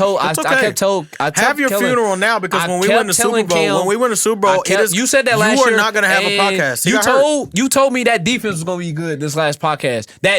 Y'all saw I was extremely wrong. Abysmal defense. So you can be wrong now. I'm saying you can be wrong too. All I'm saying both be is wrong. with Joe Burrow, I was, and I'm being so honest. I wanted still come in after the playoffs because I'm not even really a hater, but because you come in and you are. you come in and Yeah, you come in and you can't you are. because I you don't come have in to and you hate on can't Lamar take it out your Jackson. mouth. I don't have to hate on and Lamar you can't Jackson. take it out your mouth. I don't have to hate on Lamar I gotta Jackson. knock him down a few pegs. I don't have to hate on Lamar Jackson. Honestly, I don't have to hate on Lamar Jackson. honestly, I can't. You have to hate on Joe Burrow by because of his greatness. His trajectory, greatness because scares also- you. You're like a vampire. You know how a vampire can't scares- stand in the light? A vampire can't stand in the Lamar light Jackson's because 7-2 they against are him. darkness. He's And you 7-2 can't against stand the greatness of Joseph Lee He's Burrow. 7-2 It against repels you. It literally repels the inside of your brain to watch 7-2. Joe Burrow step into a room and captivate everybody, not only with his beautiful man looks, He doesn't not beat only Lamar with the way that he Jackson. throws a ball, not only with being Why the would best I be accurate quarterback, scared? most accurate quarterback in He's NFL not history, any of that. but also He's not any of also with his moxie. One thing that you His hate the moxie. quarterbacks Caleb have, his Williams has more- moxie. Caleb- Joe Burrow has moxie. He's got a gay hairstyle. And let me tell you this much. You still, huh? Sarah sounds gay, but she was talking about Caleb Williams painting his fingernails. Now that's gay. Now that's gay. Come on. Now that's gay. Why are you doing that? Look, Don't see, this do is that. the problem. Is like y'all Don't be do virtue that. Don't do signaling. that. Y'all be virtue signaling. Act like you can't say when you acknowledge a man's handsome. Joe Burrow's handsome, y'all. I mean, I don't you care either about live with none it or of you that. I care don't. about what you do on the field. You live with it or you don't. I care about what you do on the field. I do too, and that's why he that right there. What he does on the field is actually what makes him number 2 on my list. But What is he if doing we on was the field? including looks, He's are you never on kidding the me? Him or field. Matt Stafford? What are we talking about, bro? Matt Stafford. Like, come on, bro. People look at Matt Stafford like that. Anyways, go to wide receivers. Oh, yes. Let's. How much longer we got on? Man, we got 6 minutes left on the NFL pod. Yeah, go ahead and run through receivers real quick. Okay. Go ahead. Go 10. Oh God, I don't even know if I finished it, but you know what? Oh, he's scared. Nah, He's scared. I'll go. At 10, I have Stephon Diggs. Oh God, you're a bum. Oh God, you're a bum. At 10, I had Devontae Smith. You're a At bum. 9, I had Ted McMillan. I also like legitimately at 9. No, I don't. I can't even do that. He didn't have that good. I love Ted though. I really, really love Ted. He had a great year. He had a great year, but yeah, bro. He had like 7 touchdowns, over 1,000 yards. Ah, man, I don't want to cut him out, but just because he hasn't did enough, I'll go Garrett Wilson at 9. Honestly, Okay. Neither one of those two made my list. At number 8, I have Nico Collins. he didn't make my list. That's fair. At number 8, I have CD. I have CD Lamb. Ooh, okay. Yeah, I got him pretty low. At number 7, I have Chris Olave. At number 7, I also have Chris Olave. I'm Okay, a big that's fair. Chris. Olave's nice. I'm one of the hugest Chris Olave fans. I wonder why he like, suddenly became so much better when Tyler Shuck became quarterback, but that's neither here nor there. He's been good since CJ He didn't. Stroud His days. stats weren't the same. He's been good Next, since CJ Stroud days. at number 6, I have CD Lamb of the Dallas Cowboys. At number 6, I have George Pickens of the Dallas Cowboys. Yeah, no, St. Brown's not on. Yeah, St. Brown's not on. Yeah, he didn't make my list. He didn't make. Amon-Ra St. Brown's not a top 10 wide receiver in football to you? Maybe we got Bump Smith out. I ain't was gonna about. do that. I Look, ain't you gonna can do say that. whatever Yeah, you I want ain't to gonna say. do I'm not going to I ain't argue gonna, with it. nah, I ain't gonna do that. I'm I not ain't even gonna do gonna that argue. to him. He's really good. Number I love 3 him. is Jackson Smith in Jigba. Number 3. Some respect on his We name. gonna go. I know ours is gonna be the same. It's the last 4 is Puka, JSN, Jettis, and Jamar. Yep. I think our list is pretty much the same there. Top 4 is the same. I think we need to go back to just a couple more Super Bowl talk because I don't think we went right into the QBs. I'm fine because I with think that. we need to give credit to that Seattle defense and I tried to do that. No, And then you tried to give you Sam tried to- Darnold credit. I hold was on. crediting. I I literally tried started to- off by no. saying how much defense matters, and then you said, Yeah. "Oh, but we ain't gonna do No, that to because Sam Darnold." the first thing you God, did, no, spare because me, the first please. thing you did was, well, you think Diabolical. Sam Darnold's not in your top 10? I'm like, dude, he just That did was not what the he- first thing I did. The I'm first just thing I did saying, was talk about defense, he and needs then to- you acted like I was downing Sam Darnold. You I'm not were. downing. You came in here. I'm not downing Sam BSing Darnold. him. I'm big upping the defense. And No, I'm saying you Sam were Darnold didn't downing really Sam. matter. Yeah. In You order were- of things that you matter were- to win that game, I don't even want to get back to into win the Sam Super Bowl. Darnold. It goes The Seattle. defense went It goes Seattle defense. Mike McDonald, Hold Kenneth on. Walker, and then Sam Darnold. Don't you think last year in the Super Bowl, the defense was the biggest reason the Eagles won the game too? Yes, So Jalen I didn't Hurts- say that's not the case. Okay. I didn't bring up the Super Bowl when I said Jalen Hurts is in my top 10 like that. I brought up the 4 No, I things know I you brought didn't. up. You didn't. No, Stats, no, trajectory, I get- value, eye test. We didn't like, and I get you on that. I'm just saying, like I agree. that, like you don't think their Super Bowls were very? I think the Eagles did more. Like, and I think Jalen Hurts did. His performance was better. And I'm not saying that. I'm just saying, don't you think he just did what he needed to do in a Yes. game where your defense wins the game for you? Yes, that's Okay. why I didn't mention the Super Bowl in my Jalen Hurts argument. I completely concede. But Same I'm with saying- Saquon is still a top 5 running back in the league to me, even Yeah, after this absolutely. year. I do not credit Saquon with that Super Bowl championship as much as I credit the Eagles defense. No. That's No, almost of every Super Bowl that has ever happened, including all them Tom Brady Super Bowls. Tom Brady is the GOAT. I'm not saying he isn't the GOAT, but if it was not for New England's defense being top 10 every single year he won the Super Bowl, including the Tampa Bay Super Bowl, where Tampa Bay's defense was a top 10 defense in the league, he's not winning the Super Bowl. That's my only argument, is that defense matters more than anything else when it comes to players in winning Super Bowls. Patrick Mahomes won without a top 10 defense, but I agree. That's part of why it's so great, and it was still 15th. We talked about that. It was still 15th. You can in total defense. win. It's very You cannot. You there is can't not- win you with will a not poor find- defense. You that's- can't win with a poor defense. Thank you. That's I will all say I'm that. saying. But you cannot also no. win. You can't. You can't win the Super. I don't believe you can win the Super Bowl with a poor defense. I do believe you can make the playoffs with a It's poor very defense. difficult. It's very difficult. And by poor, I'm talking bottom of the barrel. I'm not talking middle of the pack. yeah, I'm talking literally 25 to 32. Yeah, no. And it's very, very rare. Like Absolutely. extremely rare. I get you on that. And most of the teams that still do it, they also have a top 10 run game or close to it in football. No, I get you. So defense above all trumps all to me when it comes to going on a Super Bowl run in the NFL. And That's all I'm saying. This defense, which until the day of the Super Bowl, I did not know was called the Dark Side Defense. Again, shout out to my man Sal. It's really dope. Plus, it's a dope play off the Legion of Boom. Boom Doom, Classic. which is also a DC kind of throw in. So, but when I looked at this this game, I couldn't help but just get hyped. Like, I'm not a Seattle fan, but McDonald, who the Ravens sadly let go, is a really good coach, and he was scheming. He was scheming it up. Devin Witherspoon coming off the corner, was slicing Amazing. Drake May. I think, look, play after play. Some people hated that Super Bowl. As a real football fan, it was I great. loved watching it was a great Witherspoon game. and Gonzo play great cornerback play. I felt as if every position on both teams, mostly aside from maybe quarterback, especially in New England side, They both. and both quarterback performances weren't.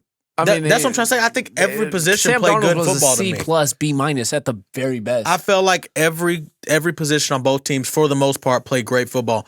And was as a somebody who beast. watches football for football, not just for highlight plays, Of course. I loved it. I love seeing Absolutely. a Super Bowl where you don't get a touchdown to the fourth quarter. That's a fun game to me personally. I think it's a fun game if things are really happening. Like there are games that are like legitimately unwatchable. That game, there was still exciting stuff happening on defense. It had some turnovers. Like I think like the defense get like I said, I'm like you said, I'm a real football lover. So the defense, when they're running and they're getting sacks like in a big way, creating havoc.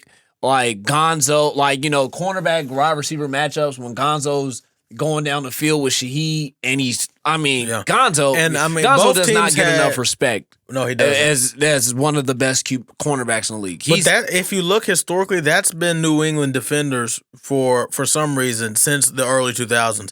New England had some amazing. Yeah, like they've been great. Samuel. It's even Gerard Mayo, one of the most underrated linebackers of his time. The Dante Hightower. They just got solid dudes who do that. Always. That's coaching though. They did their job. Stephon Gilmore's prime. A lot of it was spent. Even this team, like there are like other than Gonzo and like Milton Williams, there aren't any like huge names on this Patriots defense, and they went out and they put on a performance. Mm-hmm. They were holding Seattle to field goals the entire game. Absolutely. Drake May could have played a tick better, and then that's something. There was a lot of coverage sacks though. As much as he did miss receivers that were open, there was a lot of coverage. But this sacks is why going on. before the game, I thought there was only two outcomes, but I thought maybe three. A very close Patriots win, a very, a close Seattle win, or a Seattle blowout. I didn't think there was any other outcome because Seattle's talent gap. Yeah. The Patriots receiver, the Patriots off. It showed this entire playoffs. The Patriots got away with, and you don't want to because Drake May had a great season. You don't want to put it all on a weak schedule. But the schedule being weaker, it was a terrible schedule. It showed, but I also don't want to give him too much blame because when he played 4 of the top 7 defenses in the league. Some of the throws he makes too. It's just eye test with May. May is going to be a great quarterback for a long time. I watched a few games and I literally just said Drake May's good at. I said Drake May's just good at football. Before we transition into the NBA, while we're on the football talk, and I think that wraps up our Super Bowl talk for the most part. It does, yeah. I want to know how you feel about this take. This is the only college football take I'd like to bring up. I believe that Curt Cignetti. Yeah, you said this in the text. I believe that Curt Cignetti has already surpassed Nick Saban as the greatest college football coach of all time. And I really don't even think it's close. I think if he retires right now today, he is the GOAT. Undeniably, there is no conversation, in my opinion. Why don't you just say... Tell me why you disagree. Why don't you just say, like, he peaked higher, like he just had a more impressive season than Saban ever had? Say that. But no. GOAT coach? He's not the GOAT coach. That's why Nick isn't Saban. he? What do you have to do to be the GOAT coach? Is it about resume or is it about how good you were at your peak? No, it's about that's resume. Just where it's the same disagreement as in the NBA GOAT. You think LeBron's the GOAT because you think like his resume more? I think MJ's the GOAT because his peak was higher. But I also think Curt Cignetti is at the mountaintop. But I also think Nick. I think if their peaks. I think they're like no this dude. Nick Saban's There's put on never a time in life where Nick Saban would have just won that championship with that team in that season. With that team, there's no way. He's got the top pick at QB. Nick Saban. That Saban's, top pick has a lot to do with him. You think Curtis Rourke last year was that good because Nick Saban's Curtis won Rourke? with some of the dirtiest QBs. Where's Curtis Rourke right now today? He was in top 5. He was a top 5 Heisman level guy last year in that Indiana offense. And where do you think that Josh Hoover is about to be this upcoming year in Indiana? TCU transfer. He's going to be the same thing. It's because of coaching. And I love Fernando Mendoza. I'm a Fernando Mendoza fan. But a lot of it, it's not just him. It's Omar Cooper. It's Elijah Surratt. It's the running backs. It's the entire team. It's Pat Coogan. Although Pat Coogan was great at Notre Dame. Did you think about Sweeney when he went from Watson to Lawrence that he knew Absolutely not, because they were 5 stars. Fernando Mendoza was not a 5-star quarterback out of college. Not only was he not a 5-star, I think he was a 3-star, 2-star. He was nothing. That is taking worse. That's all. A lot of Indiana's team that they just did that with is JMU transfers that came with Cignetti to James Madison. The only ones that aren't is the center Pat Coogan, who came from Notre Dame, and a little bit of the defense. But in general, that team Pons. You look at that linebacker Fisher. No. You look at the running back. That team, Surratt, that is a team of James Madison transfers. I don't think, but a Cal transfer quarterback that did nothing. You look at his stats from when he was at Cal. Go look. I think it was 14 touchdowns, 16 picks. I just think Nick Saban was not what he was at Cal at all. Greatest recruiter of all time. I agree with that. That's why I said coach. No, but that goes into coaching. Recruitment goes into coaching, especially in college. It absolutely 1,000% goes into coaching. And there was no better recruiter. This. Was that the greatest coaching job you've ever seen in your life? I gave you that. I'm not sitting here. I think that was a masterful coaching job. If Curt Cignetti retires today, he is higher than Nick Saban on my all-time coaching list. That's just because insane. You can't recruit. You literally can't recruit like that at Indiana. You can't.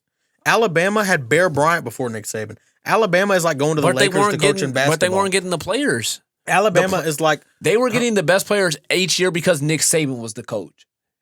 It's the same as just because Nick Saban was the coach. No, because Nick Saban was the coach. Let me ask you this. Do you not know that they were still paying players in the SEC back then? Of course, they've been playing players for you. Do you think Indiana's paying players the same amount of money that they are in the SEC to play at their school? I think now, football? Yes. They are not even on the same stratosphere. I mean, go look at the donors. Go look at the amount that they're getting from donors. It's nowhere close to the same. It's the same thing as for example, Kentucky. Kentucky basketball, it doesn't matter who the coach is, they're always going to recruit good, but they might not recruit as good. They might not recruit as good as Calipari. Yeah, they haven't. Because Calipari adds a boost, but it's still Kentucky basketball, so it's still much easier to do there. Imagine if somebody built what Curt Cignetti just did. Alabama wasn't winning championships. They weren't as big of a brand until Saban got there. It's the equivalent of some Alabama football wasn't as big of a brand until Saban got there. Is that what you just said? Yes. You don't know college football. You gotta go look it up, brother. No, Alabama has been. They had a few years where they had 7-8 wins. No, it's not stable. Do you know who Bear Bryant is? Yes. Before Nick Saban, that was the GOAT, and that was what he did at Alabama. That's why it's called Bryant Field or Bryant Stadium. But that that's Alabama years. football has always been Alabama football. It doesn't matter if they had a couple off years. They were always Alabama football. Even the years where they was only getting 7-8 wins before Nick Saban came, they still were getting the best recruits because it's Alabama football. No, they weren't. Look it up. Their coaching just sucked. That's why they fired the coaches. They weren't getting the best recruits. They weren't getting. Florida was. They were That's getting why top 5, and they were still getting. Urban Meyer was getting the best. They were recruits. still getting top 5 and top 10 classes. That's not Indiana football. They were getting better class. I'm saying, but that's the difference. That's the difference. Let me ask you this. That's the difference in between getting one championship or 2 championships like LSU or getting 6 championships like Nick Saban. No, he's the GOAT. That's what he was able to get the very best classes every single year. No, because he's the coach. Plus him. Now let me ask you this. So he would have been able to do what Curt Cignetti just did in Indiana. Huh? If Nick Saban was in Indiana, he would have been able to do what Curt Cignetti just did. Dude, okay, well, think about it. No. A yes or no question. Alabama. Would Nick Saban have been able to do what Curt Cignetti just did in Indiana? Because I know Curt Cignetti would have won all the championships at Alabama. I know he would. I don't know in terms of one sense, in terms of Nick Saban didn't grow up in this NIL era. Like he's in the old school recruiting era. You're talking, but see, you're talking as if Indiana built this team on NIL. Like I said, I'm look saying at the no, star but players it on the makes team. it different because you get the transfer pool. The star players. I'm saying came from it's James a lot Madison. Different. I'm just saying. I don't know if you're talking about now, but you're talking these players he won this championship with were the same players he was coaching at James Madison. Aside from a center and a quarterback that sucked at his pass stop. So you have to hear me when I say I'm talking about give Nick Saban this crop of give him Indiana as a school. Period. No one wants to go there. Why do you think? Why do you think Curt Cignetti had to bring his whole team from James Madison? Why? Hold on. It's my question. Why do you think Curt Cignetti had to bring players from James Madison to play on his team in Indiana, and he couldn't go to Ohio State, and he couldn't go to Alabama and say, "Come play for me"? The same reason Indiana football. The same reason Deion took people from Jackson State to come play with him at Colorado because no one wants to play for Colorado football. Okay, but more people even want to play there than they do want to play for Indiana. Colorado got 5-star recruits. Colorado got Jordan Seaton, but they don't get they didn't get the line. They didn't get the exact like you just said the center. That's coaching. But that's coaching, brother. That is coach. Yes, he's a better coach. He's a better recruit. But also, Nick Saban was able to get the best college recruit. He was better to get the best lineman to come play for him every year. If I was paying him what Bama was paying him, I'd be able to get him too. He's just that good of a coach. Then why is Kalen DeBoer getting the number one? He has the number one recruiting class entering this year. Why? Is it because he's Kalen DeBoer? He wasn't doing that at Washington, or is it because Alabama adds a boost to whoever you are? Whoever you are, you go to Alabama, it's boosted. The same way as Mark Pope was not recruiting nobody at BYU. Because Nick Saban built that booster, he built them into something. You got to do your research, brother. Alabama football was Alabama football before Nick Saban. Yes, you can be something. Like, do you think Florida's the same powerhouse it was in the early 2000s? It's a completely different story. No, it's not. The 2000s was the first lick of great success Florida football got. Okay, Alabama football had great success in the 70s and the 80s. Yes, it was already built. Yes, okay, but then they didn't have success. But then they didn't have success. It's like the Celtics. It's like saying that Paul Pierce's run with the Celtics just didn't matter because he didn't build the Celtics. Let me ask you a question. Larry Bird built the Celtics, but because Paul Pierce came in and he let me ask you a question. It just don't. It's professional sports. That's like saying like Kobe. That's like saying sports Kobe is different. You're not recruiting. You're signing, and you're free agency. And you're drafting. Okay, and the drafting has less to do with you. Let me ask you this: is Nick Saban pulling the same players if he coached at Indiana that he was at Alabama? Yes, because he was pulling the same players at LSU. You're tripping balls. LSU. Do you know what LSU is? Mm-hmm. LSU is the same thing. The money that's coming in there from donors and boosters, it is the same. It's not the same as Alabama, but it's not the same as Alabama because Nick Saban was at Alabama. Why do you think Ed Orgeron, however you want to say his name, won a championship at LSU? He is a crap coach. He is pitiful as a head coach. He's a crap coach. He's a good recruiter. Yeah, and the players he was recruiting. Also, the assistant coaches they had were great too. But that's what I'm saying. College, college isn't just the coaching of. Like what you do, what X's matters and more O's. when it comes to who's greater on the coaching scale, recruiting or coaching? Recruiting, because because you don't like Ed Orgeron, like so you just said. John Calipari over Rick Pitino, right? No, because Ed Orgeron, like you just said, Ed Orgeron, like you just said, is a terrible coach because he recruited the right players. He was able to win like the 20. It doesn't matter. And he had all-time greats. He had all-time greats. It does not matter, but that's what I'm saying. So you're admitting to me, that's how good of a recruiter. Let me ask you this: in college, so John that's what Calipari matters. is better than Rick Pitino. Rick Pitino couldn't recruit to save his life at Louisville. Rick Pitino has all these wins, and he did not recruit well. I mean, Calipari was more successful. I mean, No, he was. He was over time. Rick Pitino has the third highest amount of wins in college basketball history. This is No, I'm talking about just his time. Calipari sends more players in the league in college. I'm just talking about Just his time as Louisville, he was more successful than No, he Calipari wasn't. was. They had more. Look at Rick Pitino's worst seasons. They had more Final Four runs. No, they did the not. Same amount of championships. Then They Rick had Pitino one. did. They both had one They title. both had one championship, and Kentucky had way more mediocre seasons. Rick Pitino did not have any. They had more Final Rick Four Pitino runs had no and crap Final Eight seasons. runs. John Calipari had crap seasons at Kentucky with that talent. The last Louisville season Coaching was does crap. not matter. Before we got The to last playoffs. Rick And the Pitino's year last season was before that. crap. With Donovan Mitchell, Rick Pitino's last season was crap. Was that? No, it was the year after Donovan Mitchell, wasn't it? No, the year after Donovan Mitchell, we had Chris Mack. Donovan Mitchell got drafted. Chris Mack came in. Unless you're talking about the year in which it was like when Damian Lee. The year before. I'm talking about Damian Lee and Trey Lewis. Yeah, we weren't that good that year. Oh, my brother Christ. And I like Damian Lee. He's my homie. The team that would have been a 1 or 2 seed if we would have been allowed to play in the tournament that year wasn't good. Dude, I just said the year before. What are you talking about? I'm not. Damian Lee, Damian Lee year. I'm not talking about the year he got let out. Was the Damian Lee year you just said we weren't that good. That was the year that we would have been 1 or 2 seed if we were to be allowed to play in the tournament. We wasn't allowed. The Damian Lee Trey Lewis year in which they didn't let us in the league. And then we had Chinanu Onuaku on that team. He didn't come back that year though. He didn't come back. What he coached the Damian Lee team. I'm saying, Cam. The year after that? I'm talking about the year before that. The year before that, we were good. You want to say because we weren't the best team in the nation, we weren't good? Look at our record. I said we weren't that Look at our good. record and look who was on the team. I think you're tripping balls right now. No, it was the Chris Jones years. Rick Pitino. Chris Jones, it was the last. year. It was the last year of Montrezl Harrell, if I'm not mistaken. It was like his senior year. You think that was not a good year? No, we didn't do anything. Oh, what do you mean? Just because you don't win a championship doesn't mean you didn't do anything. Bro, Calipari. Oh my gosh, you're trolling. You're trolling. You're trolling. You're trolling. Did we make the tournament? You're trolling. I'm genuinely we did not have Montrezl Harrell a single year in which we did not make the tournament. No. If Montrezl Harrell was on the team, we made the tournament. Kentucky that year went 38-0. No, you're trolling. Kentucky that year went 38-0. You're trolling. Kentucky that year went 38-0. I'm not talking about. There's years where Calipari was better than Pitino. Overall, his career, Kentucky was not better than the Rick Pitino's. At Louisville, I think I just beg to differ, bro. Absolutely not. I really do. And I'm talking about overall career too. Take Calipari in Massachusetts. See, that's what you're doing. I'm not doing overall career. Why not? That has to do with who you are as a coach. You brought up LSU about Saban, right? You brought up LSU for Saban and said he could still recruit there.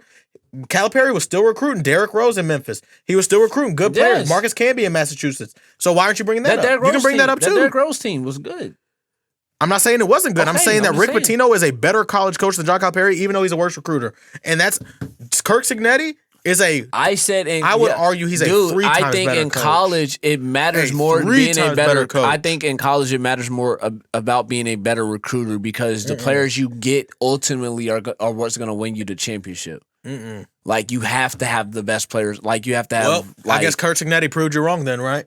He had a great year, but that doesn't make him the GOAT. He won one ring. No, he had the greatest year ever. No, he didn't. Who had a better year than Curt Cignetti? Ed Orgeron at LSU. That is not better. Why isn't it? Brother, he's at LSU. It don't matter because he's at the team. The team is better. Guys, we're going to clip this. We're going to clip this. Say what you just said. Very much, yes. So you're telling me that Ed Orgeron, what he did at LSU in 2019 was more impressive than what Curt Cignetti did in Indiana. You're talking about what's more. I think if you want to say he had the most impressive coaching job, you want to say that is fine. That means it was the better coaching job. Okay, cool. It was the best coaching job ever. That doesn't make him the best coach ever. That's what I'm saying. Thank you. No, it doesn't. Okay, now what I'm saying is he's not the GOAT coach. I would agree with you if it wasn't for the fact that he came in the year before that and also went 11-2 in Indiana and only lost to Ohio State and Notre Dame. That was it. Okay. And so even then, I don't like that. What are we talking about? I think you're not the I don't think you're understanding what that means to do it at Indiana. An all-time coaching job to do it at Indiana 2 times in a row with 2 different teams with 2 different rosters. They didn't both win.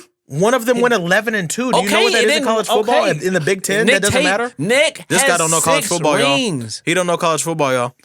He don't know college football. He would have 0 at Indiana. You're arguing. You're trying to argue. The point is he would have 0 at Indiana. Then this is another thing you're trying to do. Like you just said. The point is he would have 0 at Indiana. You just said the whole totality of coaching career, right? That's what you just said with Calipari and Pitino. Yeah. Okay, so his mentality of his first coaching 2 years as a power so four 2 coach. years At Indiana, escapes you're 15. taking away. It doesn't matter to me. That's your problem. That's 2 rings. If you don't understand the difference, if you don't understand the difference of what it means in Indiana, he has 1 ring. One ring in Indiana Indiana means more than 6 rings at Alabama. Absolutely, no, that's asinine. In football, absolutely. You don't understand the magnitude. That's like saying the Pistons 1 ring. If you don't know wins more. That's like saying the Pistons 1 ring. That's professional. Okay, that's like it's not the same thing. It's like saying it's not the same thing. Their 1 ring at Indiana means Indiana was more than every single ring at Ohio State because it was that 1 ring at Indiana. Let me say this though. Like that's silly. Indiana was literally listen. No, it's dude. not as big. They were literally the worst Power 4 school in football history. That does not mean that their ring means more than 6 rings. That's silly. With bums from James Madison, yes, it does. It means a lot more. Go to the next topic. There's never a time where Nick Saban could have done that. Please leave me. We have not seen Nick Saban win a championship without first-round picks on first-round picks on first-round picks on 5 stars. You just know I defended your boy up here today. It's never happened. I would never look, and I'm not. And my mom knows she's the Alabama fan of my life. I'm not an Alabama fan. I'm Louisville to the day I die. If your brother, my mom, wait. Cam, you might not get invited to no barbecue in my life. I don't gotta be invited to no barbecue. Right is right and wrong is wrong. Exactly. Indiana football, and you were wrong. You don't know what it means to do that in Indiana football. I don't. No. I know you don't care. I can tell you don't care. No. But next topic. Right, I don't. We'll move on to the NBA topics. Now the NBA right now is entering the best era it has ever entered. The NBA is entering the best era it's ever entered, and a lot of that has to do with LeBron James leaving. Now, for the first time in 21 years, LeBron James is not all NBA. He's not all NBA. And we can clap it up for LeBron James finally. He didn't make the All-Star game. It's his record, bro. Wonderful. It took so. Why are we doing? I can see. He's talking about me being a Joe Burrow hater. I would never do this to Joe Burrow. This is embarrassing. No, but I acknowledge I'm a LeBron hater. I don't run from it. You run from you. I'm not a Joe Burrow hater. I just want to hate on everything he ever does in his life. I don't. I'm a LeBron hater for a multitude of reasons. That's insane, dude. I think he's the GOAT of our generation. I can still admit how great he is while hating on him. You can't do that with Joe Burrow, and that's on you. But listen to me. Check it out. No, check it out, though. Check it out. I did today. That's not why I said that. I said that because there's a new greatest basketball player in the world. There is a new number 1 player in the NBA right now today, and his name is Victor Wembanyama, and he is from France. It is not SGA. It is not Nikola Jokic. I ain't gonna argue against him. It is no one but Victor Wembanyama. He has taken over the reins. Now, not only that, but I have another take that I want to say. In regards to my top 5, I have Wembanyama at number 1. I have Jokic number 2. I have SGA number 3. At number 4, I have Giannis Antetokounmpo. And at number 5, I have Cade Cunningham of the Detroit Pistons. Cade Cunningham is better than Jason Tatum healthy. Cade Cunningham. What? Oh, I forgot you're a Celtics fan. Oh gosh. God. Oh Lord. He's better than Anthony Edwards. He was doing this. He's better than Anthony Edwards. What? I said he's 5th. I just said he's 5th. He's better than Steph Curry. Luka? He is better than Luka Doncic right now today. Cade Cunningham is. Let me ask you this. What is Luka better than Cade at? Shooting the ball. That might be the only thing, and it's not, and it's very close. No, he's not a better passer than Cade. It's not close. He's not a better passer than Cade. It's not even astronomically close. Who's better at defense? You think Cade's a good defender? He's a way better defender than Luka Doncic. But you think Luka is the worst defender in NBA history. Do you think Cade's a good defender? I'd say good, yes. Not great. You think he's a good defender? Good, yes. Oh, you're smoking dope. Cade Cunningham is a good defender. I don't even think he's good. I think he's decent at best. He's a good defender. He's not great. He's a good defender. He's not going to get ran over every game like Luka is. But Cade Cunningham is leading Detroit. They are the best team in the East right now. They just broke the Hornets 9-game streak. Huh? Means you're a top 5 No, let me finish. I'm not done. He is arguably the best leader right now until Halliburton comes back. He's the best leader in the NBA. He's the best point guard. He's averaging 27 and 8 or something like that. He should be up there in the MVP race. He probably is. Why are you doing this to yourself? I mean, there's nothing he can't do. That's the problem. There's nothing he can't do. Cade Cunningham can't shoot. He can't. He's not the best shooter in the league. He can shoot. He can shoot. He can drive. He can finish. He can play make. He can do all of it. And so Cade Cunningham to me is the 5th best player in the NBA right now today. And that's my hot take. But anyways, wow. As we get into it, I'd like to talk about Giannis Antetokounmpo. Yes, please. We need this one. The world needs this. The world needs this Giannis talk. You feel me? We've been having this Giannis talk since maybe. Now, since I want him. to talk about Giannis Antetokounmpo, and I Please want you to do. give me the floor before you speak, and then I'm going to give you the floor. I'm not going to make this a back and forth thing. I'm going to be very, very clear. I'm going to be very, very clear about Giannis Antetokounmpo. You see now, how amped let he me is? let me This preface one, this. Let me preface this by saying this. Do I know for a fact what Giannis is going to do? Absolutely not. Nobody does. No one knows. He doesn't know. I don't know. Now, do I have an inclination? Do I feel like I could take a guess? Yes, and it's because of what he's shown up to this point. Up to this point, Giannis, while it has been weird with the way Shams comes out and has these things where he says, Giannis You're is... no Woj, No, Shams. let me talk. No, I'm just being Okay. honest. No, you're no Woj. He can be soon. No. But he says...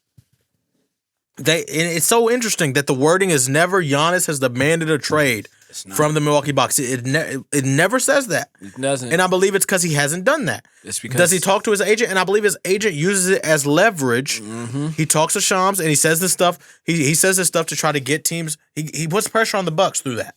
And so, do I think Giannis is going to leave? No, I think he's going to retire a Buck because he has shown that he has morals. He has shown he has a pair of balls between his legs, unlike 90% of the league. And I don't think he's going to run from it.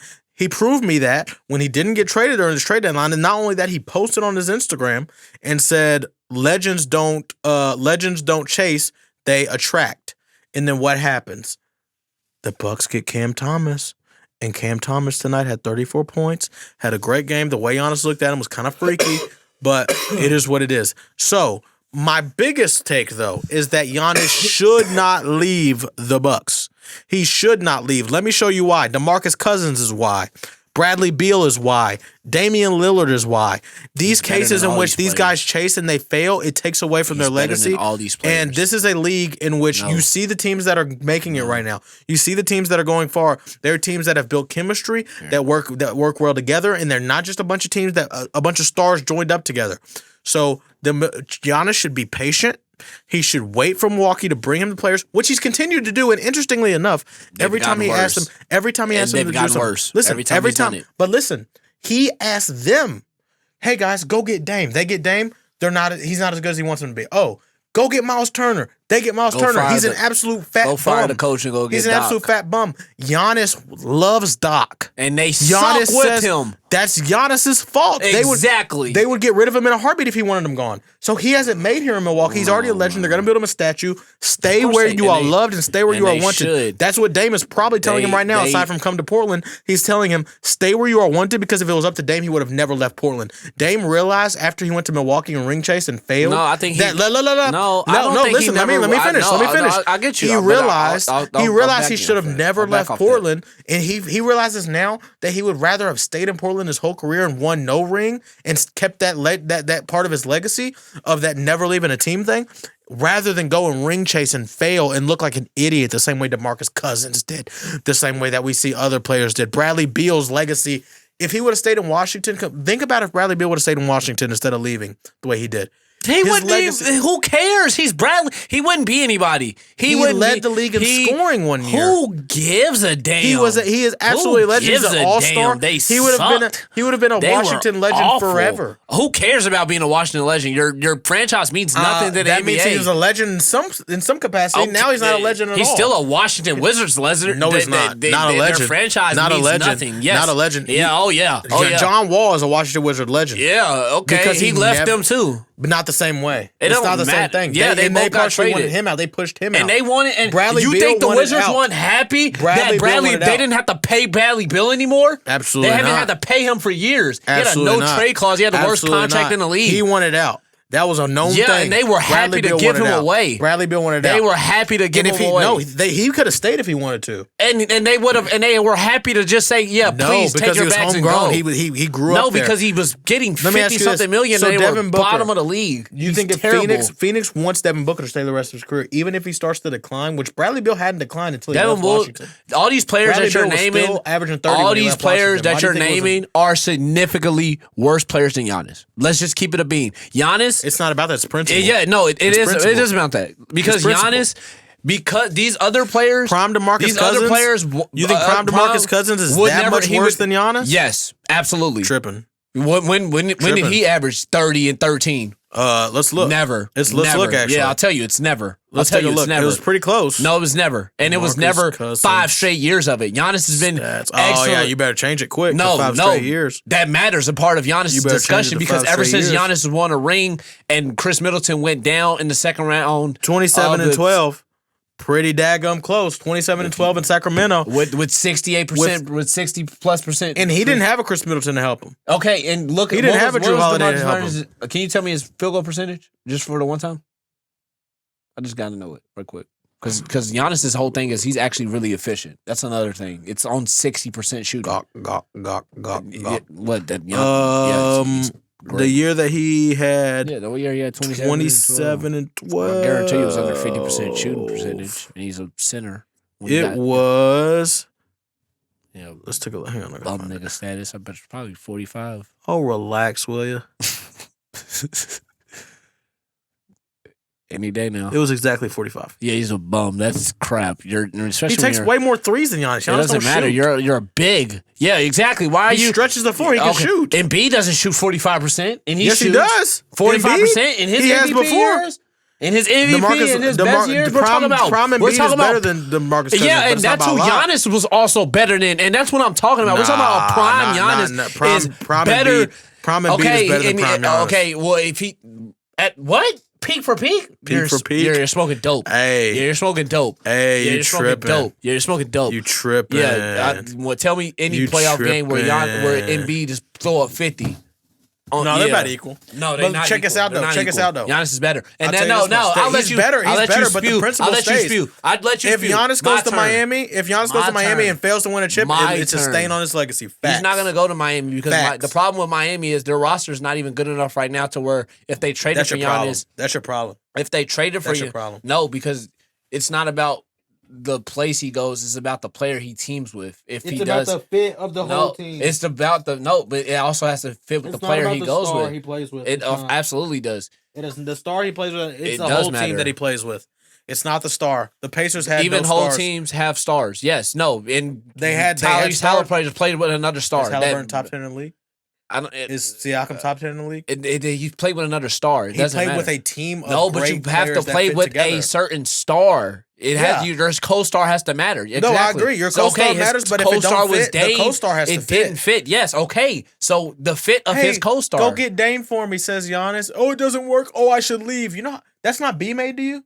That's not vagina to you? Dude, what are you For talking you to about? ask the front office to do everything for you and they do it every single time and then you leave because it's not working for you? Is that not vagina? Is that not being a man? Is that not What are you standing on talking- what you wanted? You asked them for that. They gave him a competitive roster. You this asked year? that for that. Do you think you asked them for that? No. Do you I think they gave him a exactly what he competitive asked for. roster? No, I He didn't asked for ask you Miles that. Turner. Did you think they gave him a competitive roster? He didn't want a competitive roster. He What wanted do you Miles mean? Turner. He didn't want a competitive roster. He You don't wanted want Miles compete? Turner. That sounds stupid, Cam. He wanted Miles He's Turner. one of the best Let me competitors ask of you all this. time. Have they He doesn't given him want to everything he's compete. asked for? Did they give him a competing That's not what he asked for. roster? He asked for Damian Lillard and Miles Turner. What do you? And Did they the- give and him it- a competing roster this No, year? because he didn't ask for that. He asked for Miles Turner. he didn't just ask for Miles Turner. What else did he ask for that He didn't ask for give Kyle him? Kuzma. I know that. Then why hasn't he been gone? They What do you do mean, why everything hasn't he been Giannis has gone? ever asked for. They What do you get mean, why hasn't they he been move gone? off They whatever can't, you Giannis. can't just snap Oh, your you don't fingers. want Brook Kyle Lopez? Kuz- I Kyle promise Kuz- that's they how it's didn't worked for just Giannis want- his whole career. They didn't just I not want promise. Brook Lopez. It Oh, was you a want smart Dame decision here? to leave You him. want Dame You have here? to- We'll trade our you whole have future to get for rid him. of Brook Lopez because if you don't get rid of Brook The Lopez, reason you why can't they don't get have no Miles assets Turner. right now is because they traded for Dame. And that was what Giannis wanted. He said, go give whatever you No, need to the give reason- to get Damian was the- Lillard. yes, they they gave him needed Damian to. Lillard. That's his Then, fault that they yes. don't have a future now. What do you- who That's else not were they their gonna fault. get? That's not their Who fault. else They were they can't gonna make a get? competitive roster. Who else were they going to get? Whoever he wanted that they was able to get with the assets they Who else were had. they going to want? With Who the else was assets gonna they go had, there? with the Who assets else was they gonna had. go there? I don't know. Whoever he talked to that wanted to go there. Damian Nobody Lillard, is one. Damian was the only person he can get to go there. and that's what he asked for. And he do you it think that didn't work. do you think that he didn't that he said no, don't trade all them picks. Keep Dame over there. I need them picks to keep a future. No. So Those why picks- can't they give him a those competitive picks roster also right now? don't matter when you're It obviously picking in does, right? Because now when he you're doesn't have a picking in the competitive late- roster. No, when you're picking in the late first round, You're not picking in the late first round right now. They were though. That's weren't the going to now. problem. They What aren't do going you to mean? now. They were still going to. If they still kept Drew Holiday and Chris Middleton, they would still be a middle of the pack. Why'd they get East rid of team. them? Because he wanted Dame. Because who wanted Dame? Because Giannis wanted Dame. And he thought it would get him a ring, and it didn't. So now you sit on your consequences of what you wanted. No. And you See, that's being a girl. No, it's not being a girl. That's saying I'm not going to sit and take the consequences for what I want. I'm the best in the league, so I'm entitled to ask for what I want when it doesn't work. Against Shaq? Does that's not being accountable. Do we hold it against Shaq? Do we hold it against Shaq that he left the Lakers and went to the Heat and won a ring? Absolutely. We hold that against Shaq? Well, that wasn't Shaq's first team either. Okay, but that wasn't Orlando. Okay, and we hold it against him for asking out of Orlando. Yes. Why? He went to a better situation and won rings. Why would we? Why is that silly? Well, here's the thing. Dumb. That's what I mean. Let me ask you this. Do this. They want players to stay in worse situations just because. Oh, it's loyalty. Okay, these situations suck for these players. Because I don't hold it against Shaq as much as I do Giannis. It's different. Shaq did not ask Orlando to do everything. Shaq didn't have everything he wanted at his beck and call. They couldn't do the Bucks have fired every single coach Giannis once fired over and over and over. The Bucks have gotten everybody Giannis wanted. He wanted Miles Turner this year. You can look it up. That was what Giannis wanted. Turner. Okay, no, he wanted Dame before that. There's other. Okay, what about he wanted Cam Thomas? They just got Cam Thomas because of him. He didn't just look it up. I promise. Shams just said that Giannis pushed to get Cam Thomas to come to Milwaukee. They just signed Cam Thomas because of him. Everything Milwaukee does is because of him. That's why he's still there. He knows. He has all the money in the world. He's a legend there forever. He hasn't made there. Why would you go to another team and risk missing out on a championship in a place where the city's not going to care about you like that? Why wouldn't they care? Look at Dame. Why didn't Milwaukee care about Dame? Because they didn't do anything. Even if they did do something, they would not care about Dame the same way. No, you have to do something for the franchise to care about you. No, you do not. Yes, you do. No, you don't. You can't go to... So Portland don't care about Dame because he hasn't won him a chip. He's done something for them. He's gotten them to a conference championship at the least. You're talking about players who go there and don't even... Dame didn't even get them out of a what first round. round. What did Trae Young took Atlanta to a conference championship? Okay. They don't care about him at all. He also wasn't there for that many years. Even if he was, no one would care because if he was there for 10 years, it's completely different. Legacies matter. They differ. And he had took them to the conference championship that one year. They will still always be able. He's still going to be able to go to Atlanta and be able to get love. Yeah, by a few people, but he's not an Atlanta legend. He's not by an Atlanta any stretch. legend, but they also, I mean, by any stretch. What do you mean? He's what? By any stretch. He's one of probably the 5 best players. He's not an Atlanta legend. He gets as much love there as I bet is what Joe Johnson. He did more for them than Joe Johnson. No. He did more for them than Joe Johnson. Oh, he did more for them, and he's still not as much of a legend. Joe Johnson. Because go look into it. Go ask about Joe Johnson's name in Atlanta. It's not the same thing. I've been to Atlanta and asked him about Trae Young. His play style, they don't care about his play style. His play style stinks. Because you don't. That's why they don't care he left. But listen, is Washington looking at him the same that Atlanta is? Even if he goes off and takes Washington to a conference championship, he will never be looked at the same. They're going to look at him better than they looked at Bradley Beal when he was playing for him. Even if he doesn't do as much, he's better than Bradley Beal. Let me ask you this. He's a better player than Bradley Beal was. Even if he doesn't go there and lead the league in points, yes. He's a prime? Yes. Trae Young's better. Prime Bradley Bill's better than Bradley Beal would have never been able to lead that Hawks team. Prime Bradley Beal, he was a shooting guard, not a point guard. It doesn't matter. He wouldn't have been. He wasn't good enough. Yeah, exactly. James Harden's a shooting guard. It doesn't matter. No, he plays point guard. Oh, okay. James Harden's a point guard. Dude, Kobe Bryant's a shooting guard. He is. Kobe Bryant's a shooting guard. Yeah, he didn't lead except for one championship in which he had a great stud. He had a great star. He had a great sidekick. He had a great sidekick who arguably was the locker room captain. And you're talking about Kobe Bryant compared to Trae Young or Bradley Beal. Bradley Beal has done nothing in his career. When Bradley Beal was the best player in Washington after John Wall got hurt, who was the best player? Who was his best second player? Russell Westbrook came. Oh, who was Atlanta? And who was Atlanta's? Who was Trae Young's? The year that he went to the championship? Yeah, who was it? What was it? It was a mix of Clint Capella. Oh, my fucking goodness. Oh, I didn't even mean to. Dude. I didn't mean to throw the F word out there. What? Boy, I can say Russ, and he can, scarf Russ. And MVP triple double. And also the difference is Trae Young. I said, who's Trae Young's second best player? First name he threw out is Clint Capella. So who's better? Oh my God. I love this though. I actually love this though. I actually love this though. I actually love this though. No. I actually love this though. So you just admitted to me that Tyrese Halliburton in his prime is better than prime Russell Westbrook. Because prime Russell Westbrook never led a team to the finals. Prime Russell Westbrook, he never led a team to the finals ever. It's a little prime different. What's different? First, You're talking about who's leading who what? You said Trae Young is better than Prime. Prime Bradley Beal was the best scorer in basketball. Prime Trae Young is not the best anything. I will tell you what's different. Facts. First of all, Trae Young led the league in assists multiple years. So yeah. He wasn't the best passer. He wasn't the best passer. Only you care. Okay, and that, just because he led the league in scoring, does that mean Bradley Beal was the best scorer in the league? Arguably he was. No, eye test. No. Eye test. Was he better eye test scorer than Kevin Durant? Kevin Durant wasn't playing that year. Yeah, that was when he tore his Achilles. Was he a better eye test scorer than that year than LeBron James? Yes. Score? Yes. Luka? Yes. Better that year than Luka? Yes. Stop it. Yeah, Cam, you're yes.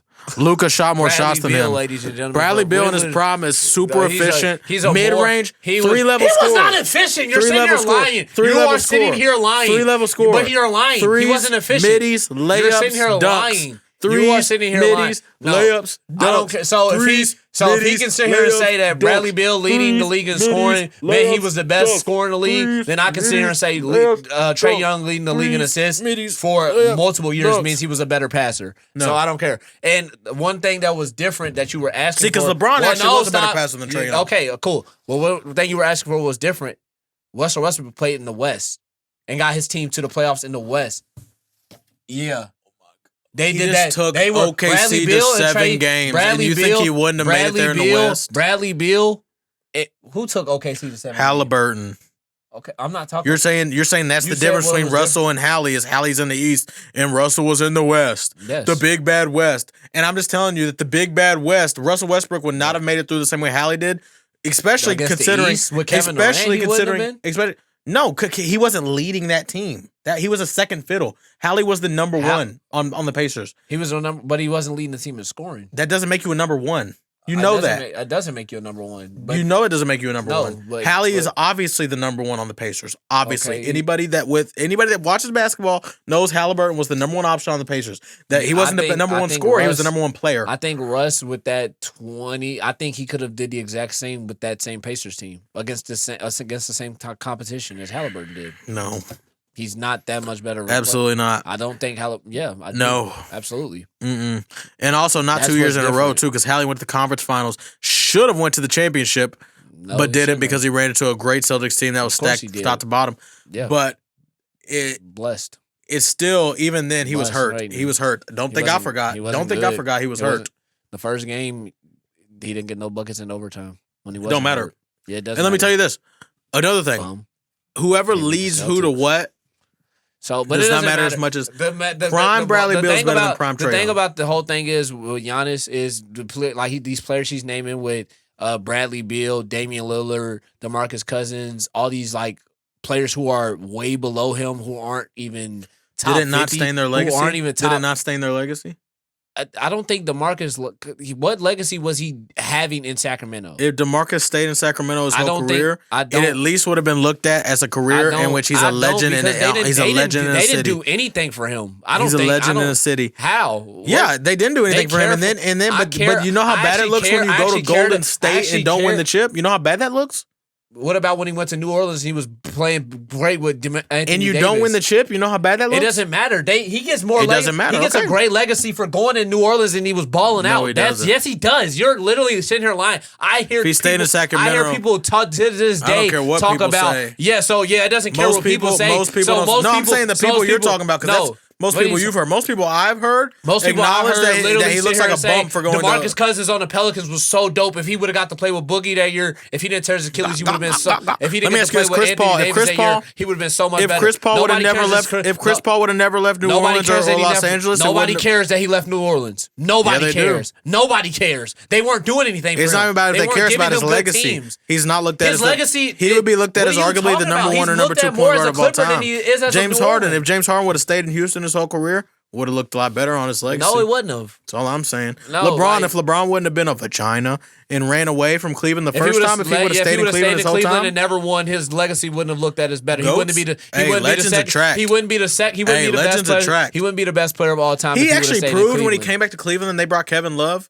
that You're silly. He could have attracted legends. You just contradicted yourself. No, stayed. you didn't. You just contradicted yourself. The only reason they got Kevin Love was because Andrew Wiggins was number one overall pick, and they were able to trade for him. And the only reason they were the number one overall pick was because LeBron wasn't on that team. So you just contradict yourself and lie. No, it's not about that. It's not about that. That's the way they got him. No, that's the way they got him. No, listen, that's the way they got him. But no. Are you gonna let me finish? It doesn't matter that you just lied. Are you going to let me finish what I'm saying? Lied. It's not. You're missing the premise of what I'm saying. There was no principle of you lying. I'm just saying. If I can finish, I'll keep talking. Okay. I'm saying that it's not about how that they got him via trade. The point is they had enough cap space to where if free agents would have wanted to come to Cleveland, which they would have ended up wanting to, they would have been able to get them to come. Everybody had cap space that year. They would have been able to get them to come. And that's all I'm saying is that if they had enough room to keep Kevin Love sign Kevin Love through the Wiggins trade, albeit he still was on a Kevin Love contract, prime Kevin Love contract, that then they would have been able to sign LeBron a second star eventually. He would not have had nobody his entire career. It never happened. Name one player that has stayed. Name one player that has stayed with one particular team for 10 plus years and has never played with another at least All-Star. Name one. Dirk. Who was Dirk playing with for 10 years? Dirk? You talking about with Dallas? Well, Jason Kidd? He wasn't an All-Star when he got there. As you reminded me last. He was an All-Star player. He was 37. He was averaging 10 assists a game. He also played with Steve Nash. What are we talking about? Steve Nash wasn't an All-Star until he left. When Steve Nash got to Dallas, he was Steve Nash. No, he wasn't. What year did Steve Nash go to Dallas? He got drafted there. He went to. What are you talking about? He got traded from Dallas to the Suns. That's where he won. And then he got traded from the Suns to the Lakers. Stats. What are you yelling like that for? I just told you. He played on the Mavericks and he went to the Suns. He was average. So his MVP year with the Suns. Yeah, he averaged to the Mavericks. No, listen to me. He averaged 18 and 10. I'm saying on the Mavericks when he was with Dirk, he averaged 14 and 8.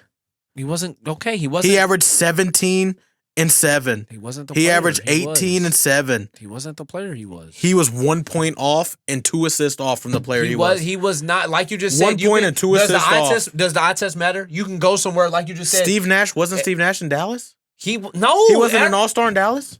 Dude, you don't think Steve Nash was an All-Star? He wasn't Steve Nash. Was he an All-Star? You said what All-Star? My question was what All-Star did Dirk play? I don't think he made one All-Star team. My question was what team? I don't think he made an All-Star team in Dallas. No. Yes, he did. He made 2.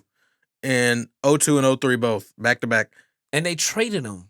Yeah, and he got votes for MVP. He was an all-NBA player in Dallas. And they traded him. You can get traded as an all-NBA player. No, that does matter though. That happens. What are you talking about? Is he the only all-NBA player to get traded? Barkley and Philly. Is he the only all-NBA player to get traded? Barkley and Philly. What about it? Okay, he didn't get nobody. What are you talking about? I'm asking about. You just said what players stay for a team for multiple years and stayed in a team for 10 years and don't get another for All-Star. 10 years from the time they were drafted.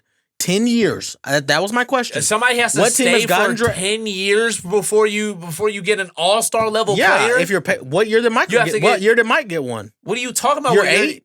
No, when you see that's Cam. You can't do that. What year did Mike get one? Cam, they drafted Scottie Pippen. He developed into one. When did he get drafted there? How old was he? What are you talking about? In Michael's what year of Mike's career? Fourth. In his fourth. In Mike's 4th year, Pippen was an All-Star? No, that's when he got there. Okay, when was he an All-Star? And it's like in 4 years, 3 like years. Like his 8th year, right? Okay, but LeBron didn't Thank you. So it took him 8 years before he played with an All-Star. What are you talking about? LeBron didn't even get a player. LeBron didn't get you're tripping on your words. You're tripping on your words, Zay. No, I'm not. Slow down. You're just silly. Slow down. LeBron if he would have stayed there, if he would have stayed there longer than 7 years, Cam, he would have ended up getting one. Longer than those players were there when they got their players. You're talking about it took Scottie Pippen. It took Michael Jordan 8 years for Scottie Pippen to become an All-Star. He played in Cleveland for 7 years before he left. 7 years. Okay, and how long? I said name one who stayed with a team for 10 years. How long was Dirk in Dallas before? 1 year. Before he had an All-Star Steve Nash. Before Steve Nash was an All-Star. How long was he in Dallas? Probably 3 years. Okay, it took him 3 years. To get an All-Star, yeah. Okay, it took him 3. It took LeBron 7. Yeah, I'm not And saying they it's the still same didn't for give every him player. one. That's why And they couldn't draft That's him why one. I used the Again. number 10. Okay, but you were saying that, and they weren't getting him players. Name one player. He's You still haven't asking done it. players. He's asking his peers. You still haven't done it. No, but you're sitting here. He's asking his Hey, peers. if you can Who answer are my you? question. Can you come to Cleveland to play with me? And they're saying no. I wouldn't wanna play with him either. They He's a had bum. Carlos Boozer as a rookie, and then they traded him. They had, you remember the player, his all-star player? They traded him after his rookie season. You keep saying, Name a they were player. gonna get Cam. I just named you a player, and you didn't. Then you were like, oh, well, Who? I said Barkley. Oh, let's look at it. I don't think he stayed with the first team he was with for 10 years. But if he did, I guarantee he had an all-star teammate by the end of the 10 years. Jokic has Jamal Murray. Is not an all-star. Yes, he is. He's not an all-star. You want to put money on it? He's never been an all-star. He's an all-star. Is this year? So it took him how long? So how long has he been there before he became an all-star? 10 years, exactly. Oh, so it takes you 10 years to become an all-star. That's the whole point. That's why I use the number You're 10 silly. years. No. That's why I use the number 10 years. No, that's just like He was with the that's 76ers 1, 2, 3, ridiculously 4, silly. 5, 6, 7, 8 years. Let's take a look at if he ever had an all-star teammate. Charles Barkley. He didn't play with Moses Malone, did he? An all-star teammate. If he did, it was during the back end of his career when Moses Malone was old and not as good anymore. Yes, he had all-star teammates during his time with the 76ers, particularly in the early years. He played In with his Dr. early J. years. He played with Maurice Cheeks. When they were old. He played with Moses Malone. He played with Hershey Hawkins. Yes, when he was young and he got put on the old team. Hershey Hawkins. What about in wasn't his old. prime? Hershey Hawkins wasn't old. That was in his prime. What are you talking? Hershey Hawkins, When did he win? 91, which was Barkley's prime. That was right before he went to Phoenix. Yeah, they drafted them. Also, Again, they Maurice didn't Cheeks- give LeBron one. Maurice Cheeks was an all-star in They didn't give 86, LeBron 87, an and 88. all-star. That's what I'm saying. They would have if he just would have You waited keep a saying little they bit would have, longer. but they never did. Why couldn't have waited? Why couldn't they do that? Why couldn't Bosh have came to Cleveland with him? Because if he they went to told Miami with LeBron him? they weren't going. That's what you. Yeah, that's what yeah, they did. they did. Yeah. LeBron, why do you think Yeah. LeBron went to Miami? You think he didn't talk to these guys? They told him Yeah, they and wasn't going to Cleveland Cleveland. Cleveland said- they told him they weren't going to Cleveland said, LeBron, we're not No, going to get they you said anybody ever. They That's said, what happened. LeBron, we can't give you anybody right now. Well, you know what, LeBron? Hang on one You know what? second. We'll give you somebody. We'll give you an all-star, LeBron. We'll give you a 38-year-old Shaq. Yeah, that's great. We'll give you 38-year-old Shaq. Like, you sound silly, Cam. I'm sure LeBron probably asked You for it and then sound cried. silly. Player of Like, the that's All-Stars, exactly what I'm talking his about. This is why you first can't have a real discussion with this guy. No, about you these still haven't players. answered my question and actually had an did, answer. and been right about it. There's multiple other. wow. And then Chris Paul also. Zadrunas Ilgauskas was an all-star in 2005, So, and hold Mo on. Williams was an So- all-star in 2009. so players making a- Whoa! Move the goalpost now. Move the goalpost. Move the Move the goalpost Move from the the all-stars. goalpost. See? And look, Because lo and behold, LeBron had all-star teammates. And the whole time you're arguing. I will move the goalpost because I don't care. Thank you. I will As long again, as you admit it. I don't. As long as you admit you're yes, moving the because you're goalpost. right. I don't care about I'll all-stars. sit and kick my I don't legs care up. Go about. ahead Yeah, and go cope. ahead because I don't care about all-stars. I care about all NBA teammates because that's the best teammates in the league. You need all NBA teammates to win championships or all. Yeah. When Kobe won without a top 75 This life player, sure is sweet, isn't it? Paul Gasol was a all NBA teammate. You need all NBA teammates to win. You just NBA sitting here championships. arguing against something that you was wrong about the whole time. How was I wrong about He had it? 2 all-star teammates his first stint in Cleveland. You're over arguing, he shouldn't wait 10 years for an all-star teammate. He shouldn't Yes, wait 10 he years. shouldn't. He didn't. He waited actually 2 They years. weren't all. They 2 years into his, into his when career. when in player, 2005, when LeBron Ilgauskas and was I an would all-star. just say when LeBron's haters drop. when LeBron yes exactly when LeBron's haters arguments are most Williams was his all-star teammate. Mike, That's not what I said. I said yes, that's what you just said. I said That's Zajunas what you Ilgauskas. just I said said. Zajunas Ilgauskas Okay, and Mo when Williams, a both. 30-year-old Don't Ilgauskas mistake is me, his 2 of all-star them. teammate. When He wasn't 30 when years that's old his in all-star 2005. teammate, mic drop. Yeah, He other players wasn't- can he get wasn't- other he players wasn't can get 38. Scottie Pippen. You can get a young 25-year-old Scottie Pippen. Other person can get Mo Williams. Mic drop, ladies and gentlemen. That's why LeBron haters are the funniest people to argue against. That was the saddest And LeBron argument. meat riders, they That moved was the goalposts acknowledgingly. He acknowledged he moved the LeBron fan. goalposts. That was just He acknowledged. No, you're not a LeBron fan. You're That a meat was just rider. a sad He argument. acknowledged he moved the goalposts. He said it himself. I just don't moved gotta it say to that You said it. sad ass Mo Williams argument. That's exactly what I did because I forgot. You was how arguing silly- against it. Yeah, I was. I'm gonna Mo argue Williams against and Mo Williams. Zajunas Ilgauskas in aren't 2005 as good well. players. Simple as that. Oh yeah. Mo Williams was an alternate All-Star. He didn't even make the original All-Star team. Thank you. Oh yes, I'm so glad you mentioned that. Thank you. Mention that, please. mention that more. I don't have anything. Because, I don't have to say anything else. You said you moved the goalpost, so that I don't was have a to mention win. anything. Giannis should leave because unlike these other Keep players, coping, baby. like you just said, DeMarcus Cousins, he did not get an All-Star player. Oh, unless you want to include when he got Rondo when he was out of his prime after an ACL injury. Unless you want to include that. If that's what we include by All-Star players, I don't include All-Star players when they're out of their prime, out of shape, like he would with LeBron. I'm surprised he didn't bring up Lakers Carmelo. You feel me? As LeBron would play with. But no, so in all seriousness, Giannis, they're like he keeps saying, let's wait for them. He's been waiting. He's been waiting since the last championship roster for them to build out a championship in roster. 2021, by the way. It's been 5 years. He's acting like it's been a decade. 5 years in the NBA is a very long time. 5 years. And he had Damian Lillard on his team. Yeah, he had Damian Lillard on his team. He's had 2 years in which he had a team that really looks like it can't do anything, and they're like, go run, because that's what we would do. We would run. What is having Damian Lillard proven in the NBA that you can't win rings? Like Damian Lillard has. Anyways. We're gonna run and we're gonna hide and it's been 2 whole years in which we didn't have a competitive team. We're gonna go home and we're gonna hide. They haven't had a competitive playoff run in 5 years. A competitive team makes the playoffs. That means you're competitive enough to make the playoffs. No, it doesn't. Especially not in the East. Being competitive. No, that's exactly. So you literally have to have a top 10 roster in the league, is what you're saying. If you have a top 3 player, does Luka have a top 3 player? If you have a top 15 player, so should Luka leave LA? If you have a top 15 player of all time, you need to maximize his ability. You need to maximize his. You can't do that when he told you to trade every asset you have for an All-Star. Every asset. They traded every future draft pick they have. They traded it for. What are you talking about? They traded every single draft. Look pick. at all their draft picks. They traded it for whatever Giannis has asked for. What team? You can't do it. You can't. What draft picks do they have left to give, dude? What team? What draft picks? What teams today? What teams today make championship runs with completely drafted rosters? Please tell me. Oklahoma City Thunder. What? That's a completely drafted. That's a completely drafted roster. Oklahoma City Thunder just did that. There's one traded player in the whole. Got drafted to Oklahoma City Thunder. No. Listen. Yeah, he did. No, that's what you just told me. It's not the entire team. Okay, that's what I just asked you. But in general, that's a team that they drafted. What are you? The Indiana Pacers in general, they drafted a whole bunch of players that helped with that run. For that trade for 2 years after, who was the players that they drafted since one in the year they won that championship? It's been 2 years. What was the players? What were the players? What were the years that they drafted? What were the players? You talking about Milwaukee? Drafted? Yeah, what were all the players that they drafted? I don't know. They're not memorable. Oh, okay. So this team can't draft well. Is what you're telling me. They didn't draft Chris Middleton? They drafted one player. Anybody else? Okay, so he should leave because they can't draft well. Yes, if you're sitting there crying about, if they can't do anything with if your team can't, Joe Burrow is a victim of why his team's not good right now because his team can't draft well. If your team can't draft well and they don't get you the right players, so Joe Burrow why should you stay? So should he stay and have his career ruined and keep missing the playoffs? His career isn't going to be ruined by missing the playoffs. If he keeps missing the playoffs, yes, it will. Listen, because his legacy will be. Your legacy will be ruined. Are we going to have a debate or are we just going to have a screaming match? We're going to have a screaming match. You can have a screaming match. It doesn't matter. But the point is this. Your legacy will be ruined if your organization can't get you adequate rosters. Yes, your legacy will be ruined. You done? No. Keep going. Go ahead and go. No, keep going. As simple as that.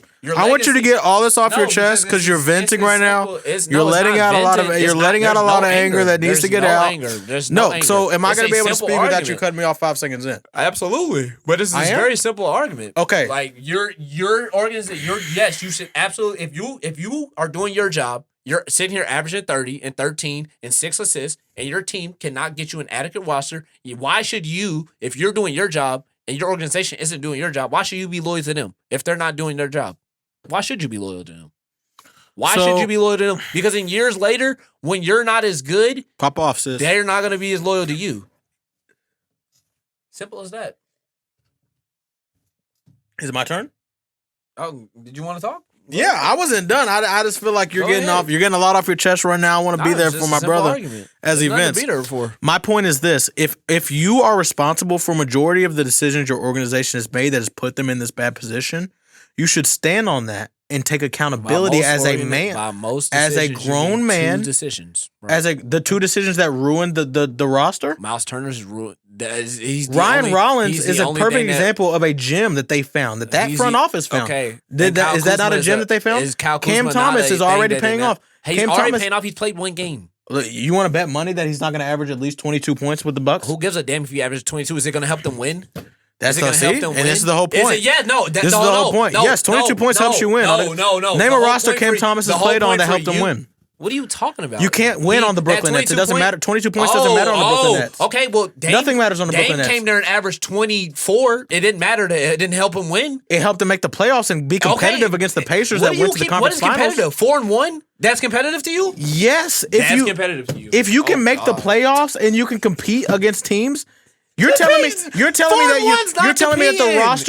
the roster has to make the playoffs and go and make a deep run in the playoffs, and then that's competitive. So how many competitive teams are there in the NBA? 4 teams? Huh? So there's 4 competitive teams in the playoffs, right? No. What are you talking about? How many competitive teams are there in the NBA? The 8 teams that make it to the because to the conference semis? There's more competitive teams in the West that they just can't make the later rounds because they're playing more teams in the West. So he should go to the West where he can't get past anybody. What are you talking about? He should stay in the East and try to run the East. Is that what you're saying? He should go to a better roster. He should go. That's as simple as that. I don't care where he goes. Accountability is lost. Being a grown man is lost. He's been there for years. They have not gotten him the roster he needs to win. It hurts my soul. They haven't got him the coach he needs. Moral of the story. A coach that was 30 moral of the story is we live in a generation where if everything isn't, you don't have to stand on the consequences of things you've done. Players for years. You want to be. We are calling on the players in NBA history. Pop off, sis. You can just say it. It's different. It's a different league. It's not different. Shaq, like you literally said earlier that Shaq back then couldn't do what Giannis could do today, which is tell the organization to do everything.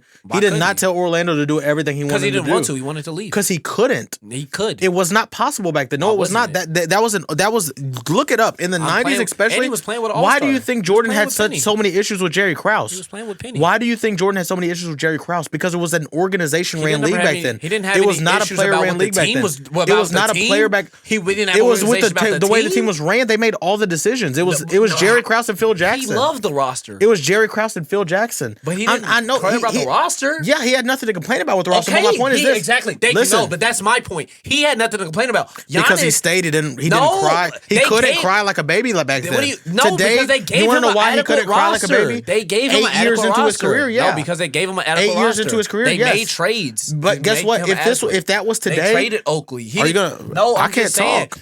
Because you're saying stuff without context. I would give context if you would let me finish 5 sentences. You're sitting here saying it and not giving context. So I'm gonna add the context when you don't add it. Pop off, sis. No, just add the context to it. Okay, can I add the context now? You haven't been doing it. Listen, in today's era, Jordan would have left 5 years in because everybody would have been screaming at him that he needs to go somewhere where he can compete. No players have ever left 5 years in. Yes, they have. What are you talking about? That's happened multiple times. In this NBA? Yes, in this current NBA. You can look at like you said. Look. Like we were doing. Name it. I'll find especially. We're talking about. You're talking about 5 years since Giannis has won a chip, right?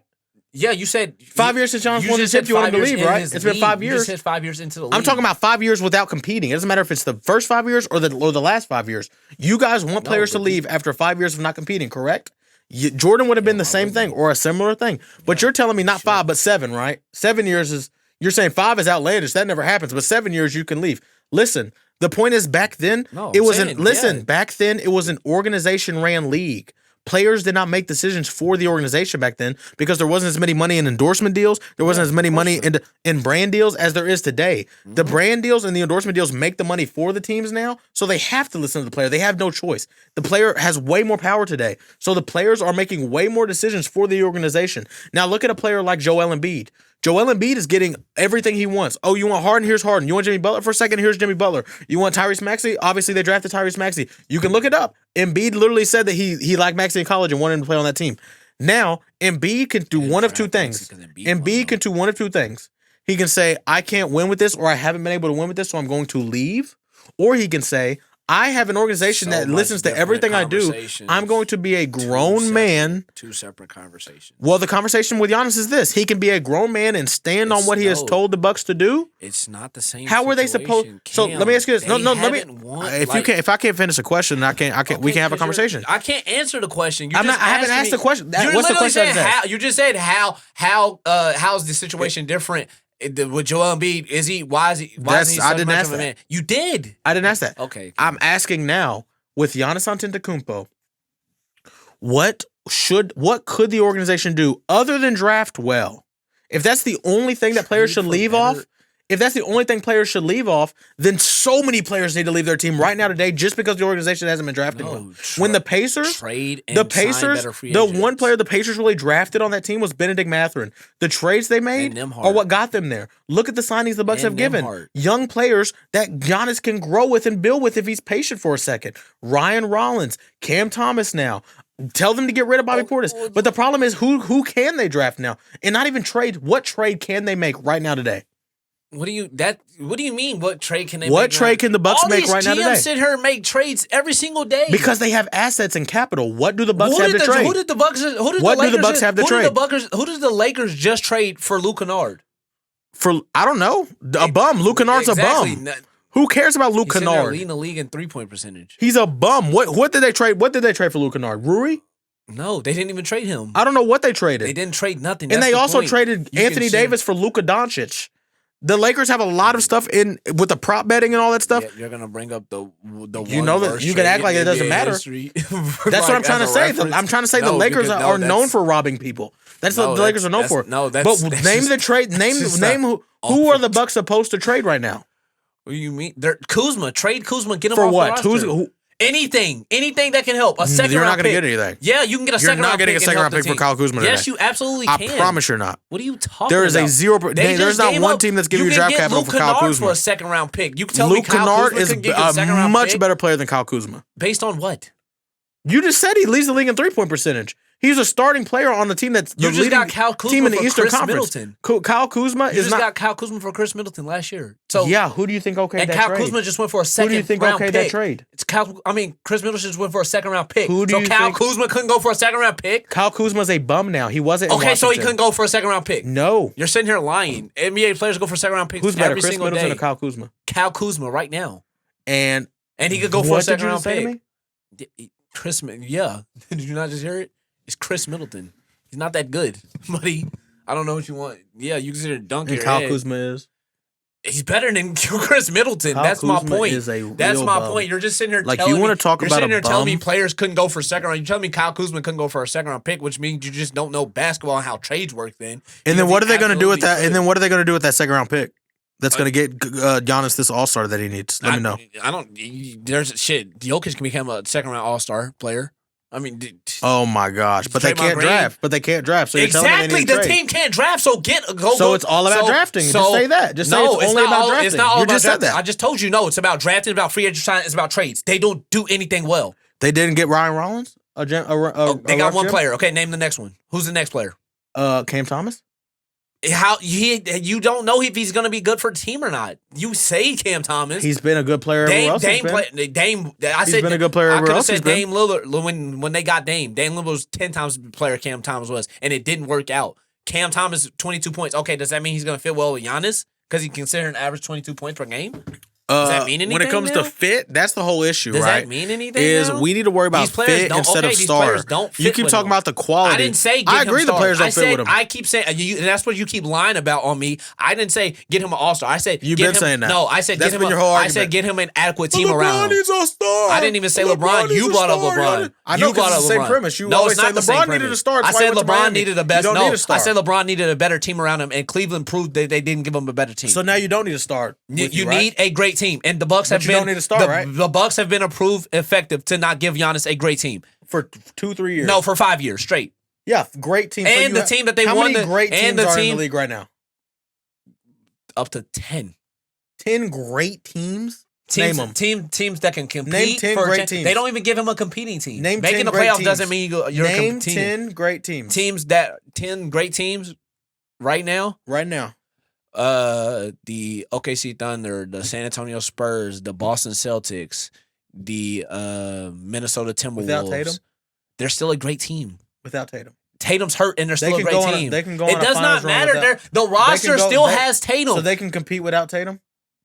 What are you talking? So Tatum's coming back. Okay, you're saying with Tatum. That's what I'm asking. No, but even still, they're still second in the East. They're second or third in the East. You think they can go on a finals run without Tatum? Why couldn't they win the East? Is there somebody in the East that much better this year that they couldn't go win the East without Tatum? They're not better than New York in the playoffs without Why Tatum? wouldn't they be? Well, why couldn't they beat New York? What tells you about New York that they could beat New York? I just saw New York last has a more night. complete, better team.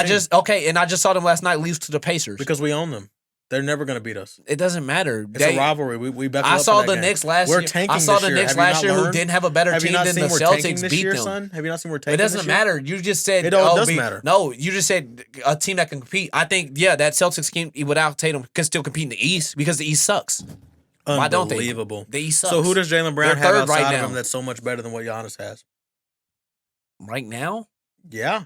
Derek White, that's a competing team. Derek White, Peyton Derek Pritchard. White's that much better than Ryan Rollins? Yeah, absolutely. Not that much. Yeah, 10 times better. Yeah. Oh yeah. Oh, definitely. No, it doesn't. It's not just points, Cam. Only you care about points. Derek White is a 10 times better defender. Yeah, that's all you bring up is when every time I say something about a teammate, you say points. The first thing you go to because it's the most important thing. Oh no, it's the most important thing to you, and that's fine. Role players to me don't need to average points. Role players to me don't need to average. I see Draymond Green. I don't care about him averaging 15 points. Why do Draymond Green's on the Warriors right now? Why do you think they still suck? Because they don't have point scorers along with Curry. No, but point scorers matter more than anything else. Is Draymond Green one of the most important players on that team? Yes, that's why they suck right now because they don't have a scorer alongside Steph Curry like they did when they had Jimmy Thompson, Butler or when they had Jimmy Butler. They just don't have an adequate team around. They don't that's have why him the now. Warrior. No, you have to have scores. Scores are part of an adequate team. Have you not seen that? Draymond Green was never a big scorer and still was able to contribute to a team. Who were the big defenders on the Pacers last year? Let me know. Nimhard and Nesmith. And they also provided points. Yeah, but who was the best players on that team? The best players on the team was Halliburton and Siakam. The best scorers, correct? No, the best players. They're also the best scorers. They're not the best defenders. The defenders are role players. That's what you look for defenders to be role players. Okay, and you just said Ryan Hollins. And Derek White is scores and plays defense. He's that much better. He's that much better than him. Yes. Peyton Pritchard scores at a way higher clip than him. He does. What is Ryan Harvard's average? 13 Ryan points Rollins better than Peyton Pritchard. No, he's not. Facts. No, he's not. Facts. No, he's not. Facts. He's not. He's just statistically not. He's statistically not. You can say facts, but you don't have anything to back that up. I actually have statistics and stacks and playoff if you want to act like Vucevic is just so much, I mean, Miles Turner's a bum, but if you want to act like Vucevic is so much better, Miles Turner poops on him on defense. Vucevic is a terrible defender. And so, okay, I mean that's a wash. I'm just saying there's more. Okay, wash. You know what I mean? I mean you don't watch the Celtics. I'm not saying the Celtics aren't a better player. The Celtics are a better team. Okay, but they're not better enough for it to be like they're much better. They're the second seed in the East, and the Bucks are 12th. That's insane. When Giannis was playing, they weren't that good. Why are the but when Hornets Jaylen Brown was playing, Jaylen Brown, who we both acknowledge so good right now because their defense, because of how they're playing. How are they playing? They're scoring a lot of points. And they're playing deep. Yeah, the scoring matters more than anything else in basketball. You score it's not like defense. football. Look at the teams winning. You score and play defense, but they also have a roster of players. The Bucks don't have that. You keep proving my point more. Yeah, why do the Hornets win games? Because they have a roster of young players to keep doing stuff. The Bucks don't have. So players. We leave and we run. We don't. They don't have players, Cam, and the situation for the Bucks is not going to get better because they did do the Dame You trade. can live in this world where we're supposed to run and hide when we feel like it's not running and hide him. He ran. He like Giannis said himself. Stayed. He got them a ring. Like Giannis said himself. Legends attract. No, the only reason they didn't trade him at the trade deadline was because no team put up a good enough package, especially right now when you the Warriors. When you look at the Warriors, they couldn't offer Jimmy Butler right now. Doesn't look as well because he just came off a torn ACL. So like Giannis said, in the trade package. So the Warriors having draft capital, they're gonna more than likely. Giannis will be traded in this like Giannis said, bums chase, legends attract. He should have did it this offseason. Bums he didn't do chase. It this, what's it called? He didn't do it this legends this attract. Past offseason. Yes, tell that to Kareem. He ran and got 5 rings. I guess he's a bum. Legends. Hey, Kareem, you couldn't run back then. That was organization ran team. Hey, that was organization Kareem, ran. You're a bum for running to the Lakers. That was organization ran league. 5 more rings. Players weren't running back then, man. They were staying. Yeah, Charles Barkley. And if they got traded, it was a team thing. You're such a stayer for staying in. You're such a stayer for staying in Philly. Oh, my bad. You're such a stayer for staying in Phoenix. Oh, my bad. You're such a stayer. I think you're getting confused. You're such a stayer for staying in Toronto. I don't think you understand my. I don't think you're such a stayer for staying in Houston. I don't think you understand my argument, Zay. You're thinking that I'm saying that it makes them a worse player. No, but it doesn't make them a worse player. It makes them morally. It makes them morally inept. It makes them morally inept and morally inadequate. It makes them morally inadequate. Only a select few players of teams people in NBA history who have stayed on one team, and that's have called built a loyalty, legacy. and that's called That's morals. cool. That's called And morals. I have morals. Okay, and Sorry, sue me. Cool. No, sue me for having morals and thinking that some of these guys need to stay and stick it that's out with the fine, city that but gave them Cam, everything. Only what? Especially, Cam, only that's what? why Giannis has stayed this long because he's from Greece and he's grateful for what he cool, gets. But out of the top 20 that's cool. players I know. of all time, Screw morals. Out of the top 20 players of all time, who've all done it? 6 players. KD, if he would have stayed at OKC, his legacy's way higher. I said who did it. 6, 7 players out of the top 25 all time. Who stayed with their team? Yes. The whole time. Sure. It's like I said, it's not about how good of a player you are. It's about how morally, and I'm talking about morals and you're being a man. You're talking about how good the player is. You can still be a man. Look, KD did not become any less of a man and decide that this situation's not the best in That's what KD did. You don't think that was a vagina move? I think the vagina move was going to a 73-19. Oh, no. That's just him wanting a better situation for himself. That's what you're telling me. Morals don't matter. No. Morals don't matter. Screw morals. They're all out the window. You don't need to stay. You don't need to stay every low. obligation to the OKC Thunder. He played so he could go to the Warriors, right? He can go with every team he wanted to. Yeah, that's fine. Do what you want to do. That's fine. In my opinion, morally, that is lame, and that's being a girl. That's just my opinion. You can disagree. That's fine. But not every we player can agree who to leaves disagree, a situation brother. is being lame by I think if a team does everything you want them to do at all times, then yes. If they're doing everything that they can, buy you what you want to do, yes. And your team cannot build an I don't think it makes you entitled as a human being. I don't think it makes you entitled. That's just me. NBA players are entitled. I think the same thing. I think the same thing about in the world of professional athletes. Yes, you have to be. I think the same thing about teams. Look, listen. Michael Jordan. Ask any great. Ask Tom Michael Jordan never left Chicago. You can ask. It doesn't matter. He was still selfish. I say you have to be selfish. You don't have to leave to be. That doesn't matter if you're selfish. If you leave or not. Listen. Is it not? Listen. No. Is it not morally inept when a team does a player wrong and leaves them after the player gave everything to an organization and the team trades them and backsides them? Was it not morally inept what Dallas did to Luka Doncic? To me, personally, was it morally? I have morals. What was the moral thing? I think what that Toronto it's wrong. did to DeRozan? It doesn't make it. What it about what ruin Toronto did to everything. DeRozan? What about what Toronto did to DeRozan? I don't know his situation that well. I don't remember it very well. They told him what they weren't going to trade him, and then they traded him, and everything he meant. That is morally inept. Okay, but he meant everything to that franchise. That right? is morally inept. And what did it get them? A that championship is morally because inept. They went for a better player. That is morally inept.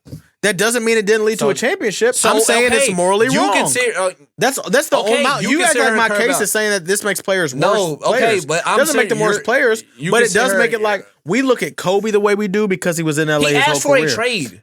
That's the thing. No, they no one cares though. No one thinks about that when it comes to his legacy because they refused to trade him. No, he didn't stay. They refused to trade him. That's the difference. It's just what happened. I'm not saying. I know. No, that's what I'm saying. No, I agree with you. That's the stuff that gets off. You say I agree with you. I'm saying, but don't his legacy still look better for him ending up in LA his whole career? Like you just said. Like no, people don't think about the fact he requested a trade because he never left. So LeBron can say he can leave a team that he feels like is not doing, like he can leave when his contract's up. He didn't never ask for a trade. And he caused the worst era of basketball because this is what it bred. No, I'm asking you a question. This era of NBA basketball bred people like this. What LeBron who this malarkey. Did, no, okay. So what LeBron did of staying with a team until his contractual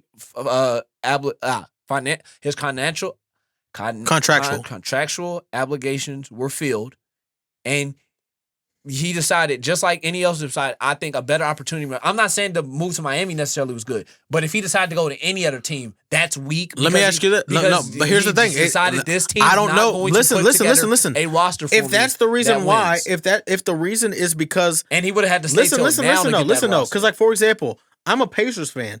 So I understand Paul George asked us to get Anthony Davis and we gave him David West. I get it. Yeah. My point is this. Yeah. I look at it as there's two different circumstances. Listen to me. There's two different circumstances. There's the Giannis case and then there's the Paul George case. The Paul George case, do I still think he could have stuck it out with us if we were doing everything we could, albeit in a small market? Yes. Because it turns out what ends up happening. You end up able to draft. You pull yourself out of that over time. But if you don't, it still isn't as bad as Giannis, which is every coach you want fired, Giannis, here you go. Every player you want, Giannis, here you go. It doesn't work out. And then you say, because things aren't working out, also you aren't drafting well, even though you're doing everything you can as an organization, I'm not going to be loyal to you, regardless of you doing everything you can. The Pacers, we didn't do everything we could. We had opportunities at times to give Paul George what he wanted, and we didn't do it. Now, if that's what was happening with LeBron, Cool, leave, but don't go to Miami and team up with all-stars and make it an easy championship. Don't do that. That's my biggest thing. Is circumstances matter with everything. Everything is nuanced. Do you think, I'm going to ask you. Everything is nuanced. Do you think the Bucks want to keep Giannis? Absolutely. So I think that's why everything he asks them to do, if they can make it happen, they do it. You know they don't have the picks for their next, 4 drafts, right? Why is that? Because they traded them. For what? For what Giannis wanted. Okay, and it didn't work. Yes, and it didn't work. So Giannis should stand on his 10 toes and be accountable for what he asked his organization to do that didn't work. He asked him to get Dame. Is that the only player on the roster that you need to win a championship? Absolutely not. But you traded. You traded things that you could use to get a roster now. No, you still have players. You can't get the roster no more. Oh yeah, you can. Because you still have players. No. Yes, you can because you still have players on the roster that you can use to trade for players. And a lot of them he has relationships with, and he tells them not to trade. They tried to trade AJ Green. They tried to trade AJ Green at the deadline. He said no. They tried to trade Bobby Portis before. He said he's too close with Bobby Portis as a player. That's why Bobby Portis is still on the team. So if everything Giannis wants, he's getting handed to him. Why do you think he hasn't demanded that trade yet? Because he knows. He had a close relationship with Chris Middleton, and they still traded him for Kyle Kuzma because they want. No, he finally okayed it because Kyle Kuzma looked good in Washington to win, and they are still okay. No, he didn't. So they're doing what he wants them to do. You think they were like, oh, we're doing it for Kuzma? You think and that's what I mean by I think do your research. People really get things confused. They don't do everything that these players say. In Milwaukee, they really do. They really don't. They don't do They don't literally run every single decision by Giannis. They don't hit up his phone. They absolutely we're trading do. This player. They just don't run draft picks by him. But that's because he doesn't care. He doesn't care about, let's not care about those draft picks that are coming to help you build out your team so you can become a contender. Many stars do not care about who their team drafts. They just say try to draft someone good. Oh, yeah. Based on reports surrounding the 2025 deadline, Giannis Antetokounmpo approved and supported the Milwaukee Bucks trading for Kyle Kuzma, with reports indicating he played a key role in the pursuit. While he loved the idea of adding Kuzma, it was not necessarily a move that worked out for the Milwaukee Bucks. Yeah, This is something that, like I said, every single thing. By an actual report, or is that just by Shams? That's the look. We can go to the article right now. Look, and even look every time stuff like this happens too. This is another story, but Kyle Kuzma and Kevin Porter revealed that Giannis Antetokounmpo did not request a trade from the Milwaukee Bucks. He is happy and committed to the Bucks. Yes, he didn't. Why do you think that despite him being happy and committed, you guys, he's happy and committed because he knows he has no reason to be mad. Giannis is doing this thing that old people call half stepping. He's telling his agent, tell the Bucks. Go, I promise you, and that's what the Bucks. And if he was telling his agent to do something, his agent would tell them. It never gets out. It never gets out if they don't do it. If Giannis doesn't even care to be traded, if he doesn't want to be traded, it never gets out. You never hear anything about Jokic getting out and getting traded. You never hear anything about any of these other top stars that are on their team. You never hear anything about Anthony Edwards. You never have any of these players that want to be on their team that don't want to be traded in some capacity. You don't hear about anything about them getting out. No. That Rich Paul talked about on his podcast with Max Kellerman. In which agents do that to put pressure on the team to do certain things that the Bucks every time do for him. The Bucks they do for that every time for him. No, he told them. He didn't demand a trade. He told the Bucks, look at the offers. Listen, it's okay for you to listen. And if you don't get anything that doesn't wow you, and if it's not anything that I personally approve, we're not going to go with the trade. That's what they said. Why do you think he's still in Milwaukee? Let me ask you this. Because they didn't get a good enough trade offer. Do you think Giannis wants out of Milwaukee? Yes. I think in the offseason he's gone. Why'd he post that? He why did he say, oh, I'm staying, and then the trade request comes? I mean, that wasn't a trade request. Okay, then that was his agent putting pressure on the Milwaukee Bucks. No, it's not just his agent. Saying we are open to be moved. Yes, he's not actually open to be moved. He is. He's saying that so that the team. No, if they came with a better, that's a classic agent move. It happens all the time. Milwaukee had got a good enough trade, just like you think Portland wanted to trade Dame. No, but they got a good enough trade offer to where, and then what they do, they fleeced. Fleeced. Yeah, they fleeced the Bucks, and then what they do, they got better. And what happened? Then Dame came back. That's the one thing you don't admit when these players are on these teams. These players are so good. So you think Dame's going to the Western Conference Finals again with that team without Prime McCollum and Prime Yusuf Nurkic? I don't think Dame's the level of player. Even if he was, he's not going where he went when he had Prime McCollum and Prime Yusuf Nurkic. That team fits so perfectly together. That team, I like this Portland team. It's cute. It's adorable. It's really adorable. No one's going anywhere with shade and sharp. No one's doing anything with that. Cute until they get the one final piece to make them great. What's the final team for this? What are you talking? What's the final piece for this? They have Donovan Clingan, Yang Hansen. They have Shaden Sharp. What more do they need? What do they need? What's the final piece to this team? They need. They need the guard. They have an all-star right now. No, they need a point guard, like a pure. They have Dame. No, he's not a pure point. And again, he's gonna be 36 coming off 35 or 36 coming off Achilles. They need a star point guard to get over the hump. I don't need stars in the league to get. I don't think those just come by anytime. I don't think those just teams that. I don't think that they're one star point guard from competing in the West. That just become great without. Oh, by the way, by your logic, Denny Advija is about 3 or 4 years from needing to leave Portland because they're not giving him a competing roster. And he probably end up will. No. Yeah. I highly doubt it. He'll get the big money contract. There's only a few teams that can compete every year. There's only a few players that are even worth trading like that if you get enough cachet in the league. But like you saying player, like I think every player. I don't think every player. I didn't even think Trae Young should have necessarily left. But actually, no, I absolutely do because they're a team that's looking to become better, and Jalen Johnson's better than him right now. and he picked a team like the Wizards. Because he doesn't want to win. He's a guy like Bradley Beal. They don't want to win. Yeah, let's go somewhere and be fucking awful as a team. But I can just put up the most stats because I'm going to go. No, the Wizards in 2 or 3 years are going to be really, really good. If you say so, brother. Do you see the young talent they have? Yeah, it's cute. Brother, it's not cute. That is a core. Yeah. They have a deep core. That's not like the Blazers. The Blazers have a bunch of like mid-tier. Deeper core. They have a deeper core than the Wizards. Yes, they do. Not. You don't know what the Wizards have, brother. Bub Carrington, Trey Johnson. They have Alex Sarr, who looks like he's going to be a star eventually. You just have to give it time. He's gotten better. Keyshawn George. That team is stacked on young talent. Super, like a lot of young talent on that team. AJ Johnson. They got guys. Golly, he's terrible on defense. Also, what's his name? What's the long Frenchman? He's friends with Wemby. What's his name? He's a great defender anyway. Super long, lanky. They got way more of a young core. I bet, matter of fact, I'll say this now early on the podcast, 2 or 3 years from now, Washington will be competing in the East.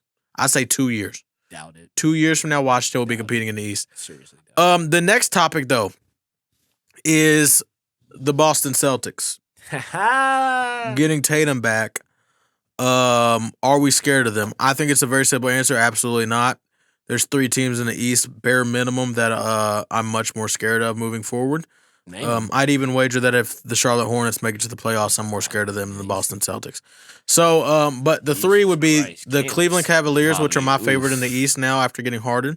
The New York Knicks, which obviously they're actually a complete team right now. And they're not going to have a banged up Tatum coming back. And then also the Detroit Pistons, who also...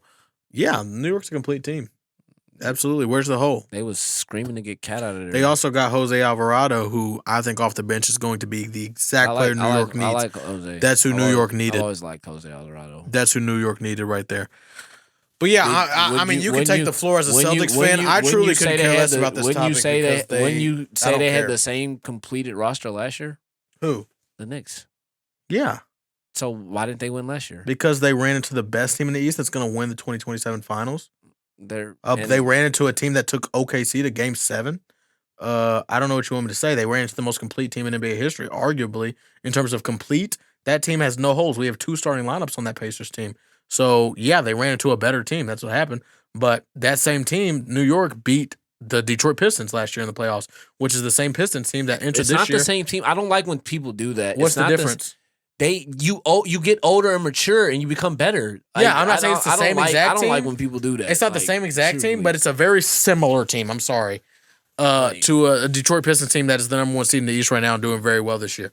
So, yes, I have New York and Detroit over the Celtics, who are going to get a banged up Tatum back, and they no longer have Drew Holiday to hold the coattails of the defense. Yes, Derek White's there. Still not going to hold the coattails no more. Kristaps Porzingis is not there anymore. Vucevic is not what Kristaps is defensively. Nope. I also do not believe in what's the bum center y'all had starting most of this year? Tillman was playing Quinn. I don't know. Just a bunch of bums. bums. Yeah, just a bunch of bums, right? And they're not Robert Williams. So at the end of the day, this is not the Celtics team of the past that we saw go to the championships. And I think that that being a complete team the way it was matters so much more than this whole Tatum-Brown dichotomy that everybody thinks is something bigger than it is. Brown's a great player. Brown's arguably in the MVP race this year. He's having an amazing year. I think that's going to take a back seat when Tatum comes back, and it's going to be weird. Tatum's not going to be the same player. I just don't see it happening this year. Next year, hit me back. They're not going to be better than Pacers next year, but they might be a contender next year. Not in the only East. are the Celtics, when Tatum comes back, a contender. When Tatum comes back, the Celtics are the scariest team in the East, bar none. Going into this year, I did not think we were even remotely gonna compete. I thought we were gonna bottom out. I thought we were gonna be, AJ DeBensta, lottery time. That's what I was really hoping for. And I got surprised. And Jaylen Brown's progression this year has been phenomenal. You couldn't have told me he was gonna be better than this. I think, I love the contribution from Simons before he left. I thought he was really nice. Peyton Pritchard's taking a step up this year. Derek White's taking a step up. The young bench players. I mean, that's why we have he doesn't watch the Celtics, so he doesn't know about the bench mob that we have this year. Our role players are coming in this year, and they are dominating. Bench mob? Our bench mob is ridiculous. Walsh just came in and gave us. Oh, no, Jordan Walsh has been really good this year. I admit it. I've seen about him. What's it? He's not no Jay Huff, but he's all right. He don't need to be better than Jay Huff. You remember before the season I told you about Jay Huff? Yeah. I warned you about Jay Huff before the season started. Good for And by the way, he has the same amount of blocks as Wemby right now. They're tied for the most blocks in the league. That's supposed to mean something. I mean, it means more than whatever Walsh has done this year. So I mean, if you say so. Jordan Walsh, he looks like Charlie Villanueva. It was Quita. I think that's how you pronounce his name. Oh, what a bum! Yeah, no, he's not that good. I don't think. Bum. I'm not gonna say. Anyways, that's enough Celtics talk. Now, Minutes also really good. He's a really good forward for us. They're not doing anything. But Everybody knows. The thing about the East is he's talking about these teams. I don't know. Only teams I consider that I really look at and I can see being a huge problem for us is Cleveland. I absolutely. I love the Harden to Garland move. I thought that was the best move for them. I think it was the best thing they could do to try to keep. How do you feel about Zubac?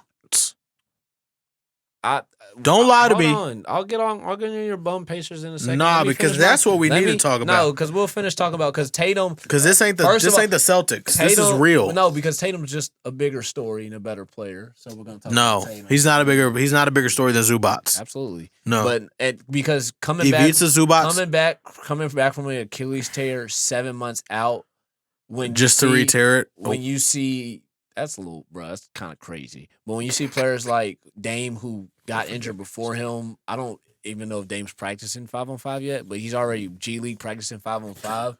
I don't care. It's amazing. I love it. I think if he can come back in March and play into that first couple weeks of April, I think Jaylen Brown takes the lead throughout the playoffs and Tatum slowly Did you see the video of him dunking? Of Tyrese Halliburton and Ivica Zubac on the sideline talking about basketball. He was like, so when I go this way, I do this, and I dish it off to you like this. I said, I saw this video, Zay. I said, it's over. Zay, it's over. For nobody. Zay, it's completely over. For nobody. Like, the Celtics are cool. Y'all don't have that same complete team no more. I'm sorry. And it's we're still better. 2027. Players we got rid of Mathurin, who doesn't matter. We got rid of Isaiah Jackson, who doesn't matter. Listen to me. Better than your best player. Let's go player for player. Halliburton, who's your point guard? Tatum and Brown are better than your. Who's your point guard? Uh-huh. Who's your point guard? You can say Pritch. Halliburton poops on him. We're not even going to debate that.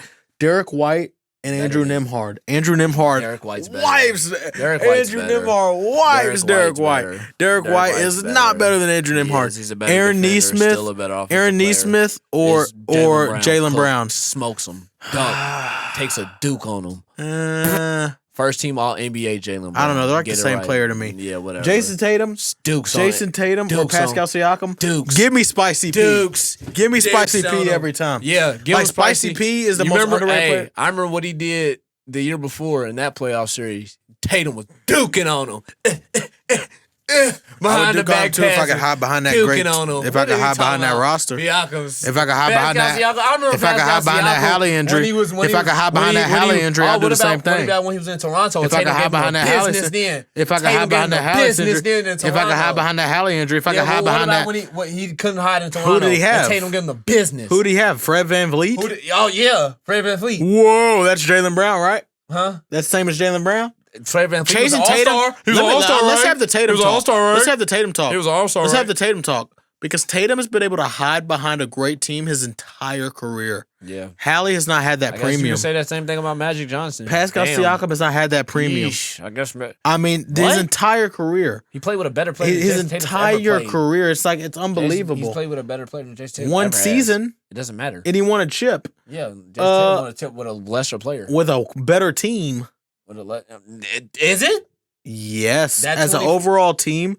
I mean, Do you want to go player for player, brother? No, because that's 2024. Yeah, that's what I'm trying to say. All-time built. Oh, that's a starting five that is very, very good. Nasty. And we didn't even have KP through that but playoff listen, run. Ivica Zubac gets traded to the Pacers. Bull. This is a trade that impacts the NBA drastically for 2027, and this will transition to another topic. But first and foremost, before I say that, Ivica Zubac is the missing piece to the Pacers 2027 finals run. Now I see it now. I see it now when I look off into the distance. I look off into the distance and I see Tyrese Halliburton making his return to the Indiana Pacers. Rick Carlisle at head coach, the oldest coach in the NBA. Not only the oldest coach in the NBA, but the best coach in the NBA. Coaching the team, led by Tyrese Halliburton, Andrew Nembhard, Aaron Nesmith, Pascal Siakam, and Ivica Zubac.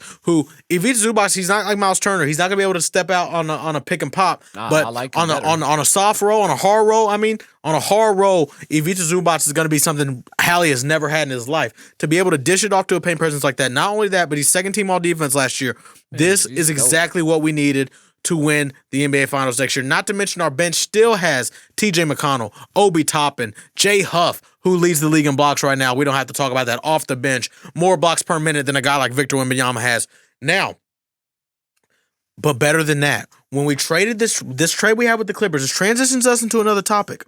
This trade the Pacers had with the Clippers, we traded them our 2026 pick. However, it's protected top 1 through 4 and pick 10 through 30, meaning it only goes to the Clippers if it is pick 5 through 9. Right. If it is not, we keep it. So if we get pick 1 through 4, God forbid, if we get our hands on Cameron Boozer, Darren Peterson, AJ DeBonsa, or Caleb Wilson, God forbid what the Pacers are going to do next year. Like, God forbid what we're about to do to this league. It is unbelievable. And speaking of it, if we were to get say the Pacers today get the number 1 overall pick entering the draft next year, say this year's lottery, we get the number 1 overall pick, right? Mm-hmm. I pray deeply, and I don't think we would, but I pray deeply we draft Cameron Boozer out of Duke. Cam Boozer is the most polished, NBA-ready, surefire pick that you could draft in today's draft. Now, does he have the highest ceiling? Absolutely not. Yeah. I think the highest ceiling is Darren Peterson. And in terms of highest ceiling, Darren Peterson has the potential to literally go Jordan, Kobe, Darren. That's how good he is talent-wise. He is I've never seen anything like it. And I knew it the first time I saw a scrimmage. You know, I got my Louisville jacket on. I watched a scrimmage Kansas, and I saw the talent then. I said, this is crazy. I didn't know it could be consistent.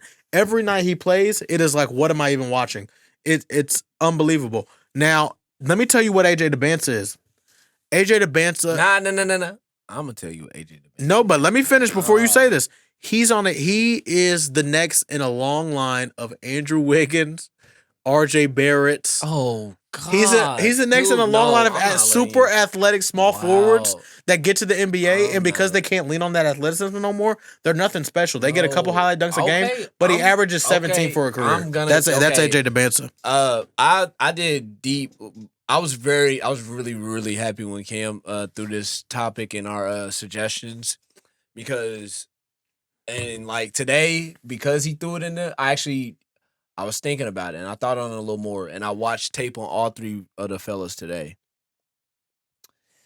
And Darren, I love Darren's game. Like his, he's unbelievable. I just think he's too injury prone. Yeah, but in terms of like just completely, he worked on that. The shot, the shot needs a little more. Like it's there, but just a little more touch to it. Nah, he's fine. Not like I'm not saying this. I'm just saying like he's got a little more. If he goes to the right team, it's over. Yeah, no, I think so too. But and then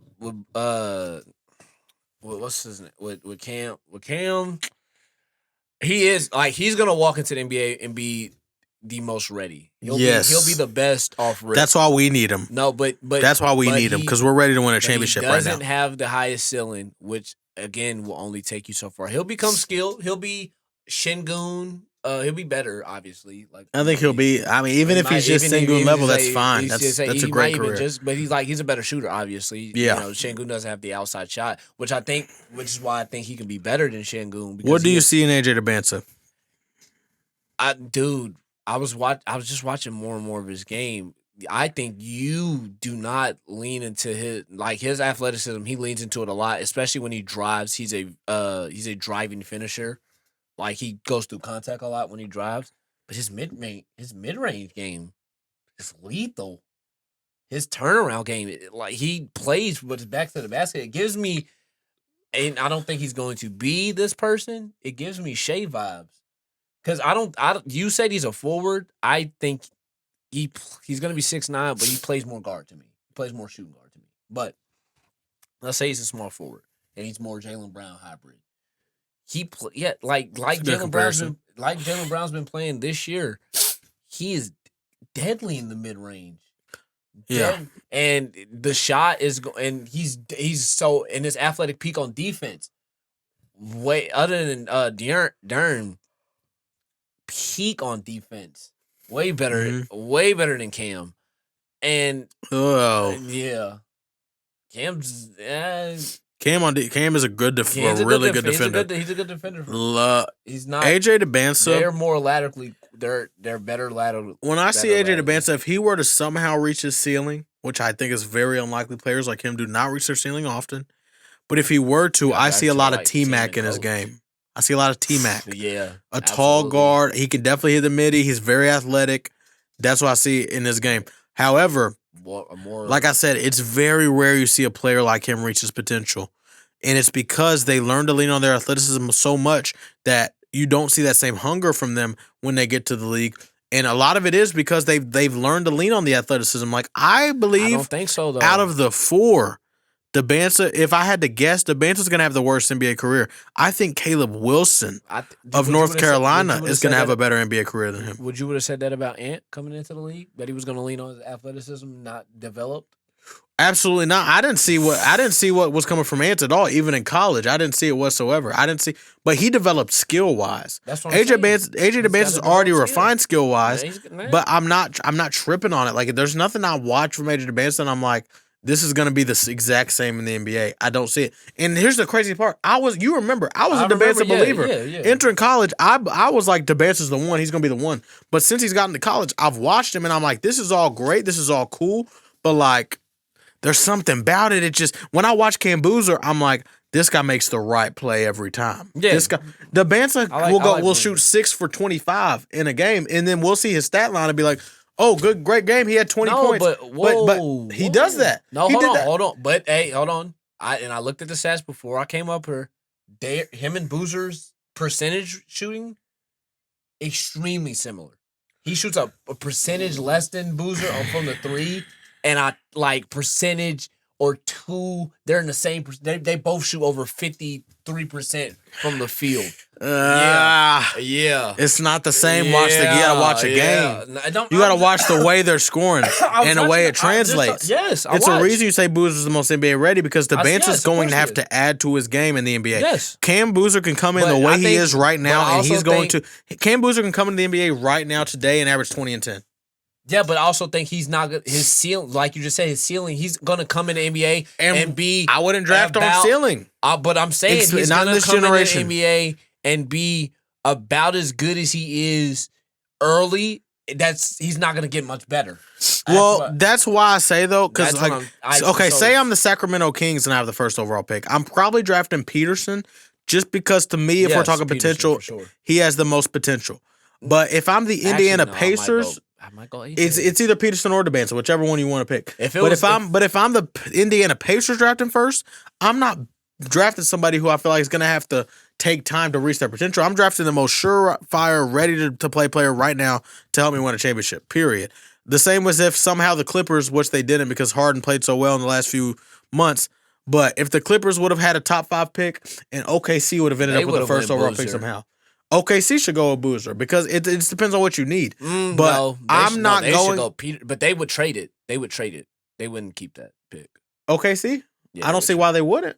They draft so well. They have it matches their timeline, and it also they can have a player on a rookie contract, so they don't have to keep paying J-Dub and Chet so much. If you draft a star rookie, you're going to be able to have someone on a rookie contract. That's tough, and that's what I think that's right along in line with what OKC wants. OKC wants to continue to somehow end up with this draft capital that they use to draft. Like look at Topic. Topic is playing well in the G League right now. He had testicular cancer or whatever at first. Yeah, he came back now, and he's playing great because they draft well. Like, and they just got McClain. If you draft well, there's no reason to trade. Jared McCain. They just got Jared McCain. Gosh. Jared McCain. Nah, he's been another in a long line of nail painters. He's been cheeks this year. I ain't gonna lie. Yuck. I ain't gonna lie. Embiid's been playing very well. Embiid, he's starting to return to form. Slowly but surely. I don't think he's going to get hurt again eventually. It's inevitable. I don't even think he's going to get hurt again. I just don't think form Embiid's ever. I don't think he's going to be peak Embiid again, but he's going to be very close to it. I mean, he already is. If you look at what he's done the last few weeks, it's been like 35, 35, 35, 35, 35. Like, I don't know. He's playing incredibly right now. He can't rebound anymore. He gets like 7 a game. But yeah, and the Sixers can't play a lick of defense. They suck on defense. They just sit there and go score. They try to outscore everybody every night. I don't care. Anytime I see the 76ers, free eats in the playoffs for Boston. Anytime. That's free eats. That feels like me when I see the New York Knicks. It feels like us when I see the Pacers. I was actually going to ask you that because you were saying like 2027. Yeah, how y'all were the best team in the East. Do you actually think last year if the Pacers saw the Celtics, they would have beat the Celtics? Come see us in 2027. No, I'm genuinely asking you. Yes, I don't think we would have. I don't think we would have. So much better. I don't think we would have ended up having to play you because you would have lost to New York. They would have handled our dirty work. I just asked you if we beat New York and we would have played y'all. Do you think? Yes, I don't think you had the same team you had as when you had a healthy Kristaps, Drew Holiday, and all that stuff going on. I don't think it doesn't. I still think we match up better, even with the team we had last year. No, I think McConnell is a better version of Pritchard. No, he's not. Especially he proved he's it. not. He proved it. He didn't. He proved it when it mattered. Not in any way. He proved it when it mattered. Pritchard did it in the finals. What are you talking about? So did McConnell. He had the best game out of anybody in Game 7. He just couldn't do it because our best player was out. He had the best game for y'all. Our best player was out. The best game for. Did you see him go off? Yeah, I've never seen Pritchard do that. Dropped 21 in the finals. Pritchard don't take over games. He dropped 21. He didn't take the game over. That's dropping it up. That's taking it over. That was no. Drop 20. Yeah. Dropping 20 is taking the game over. If you're coming off the bench and doing it. It's not about how much you drop, it's about what you do. Yeah. I'm saying he came off the bench. There was a 2-quarter span where McConnell had like all of our points and was keeping us in the game. He did it for one. You got used 2 quarters. It was the second and third. We sat there and watched Now, let me wrap up with this. So let me wrap up with all my takes, right? In the NFL, we learned that defense wins championships. Yes. I believe that Jalen Hurts is a top 10 quarterback. You don't. I believe that Tyler Shuck is a top 10 quarterback entering next year. You do not. You believe Caleb Williams is a top 10 quarterback entering next year. I do not. You also don't believe Justin. Man, we got to get back on that next pod. I do not believe Justin Herbert is a top 10 quarterback entering next season as well. I believe he's proved it. Give me a 30-second take on that. Do what you want. I don't see it. I think Justin Herbert, without adequate receiving help, they don't have great receivers over there. And I think their offensive line was ridiculously terrible. And I think their running game wasn't even very good. And he drugged that team to the playoffs. With a really good defense, I will say. But he drugged that team to the playoffs. And his playoff performance was terrible. And it dinged me. It's eye test for me with him. Because let me tell you something. I agree with you. You know I'm a Burrow fan, so I agree with you that them circumstances are important. But if I'm watching the game and I'm not seeing like Joe Burrow, even when our defense performs terrible, even when the O-line sucks at times, I've watched him have master classes. Justin Herbert, since his rookie year, I have not seen that same player. And at one point, I have to believe you are who you are. At one point, I have to believe, like, I haven't seen you put the team on your back but 1 or 2 games this season. He's never tell me, just be honest. Tell me he's had any one of these top quarterbacks roster once. Never did it. It depends. He's never had Tua's because he hasn't like if He's you never had give Tua's I roster. believe if you switch him and Burrow positions this year and Burrow somehow stayed healthy, the Los Angeles Chargers are going to the AFC Championship bare minimum.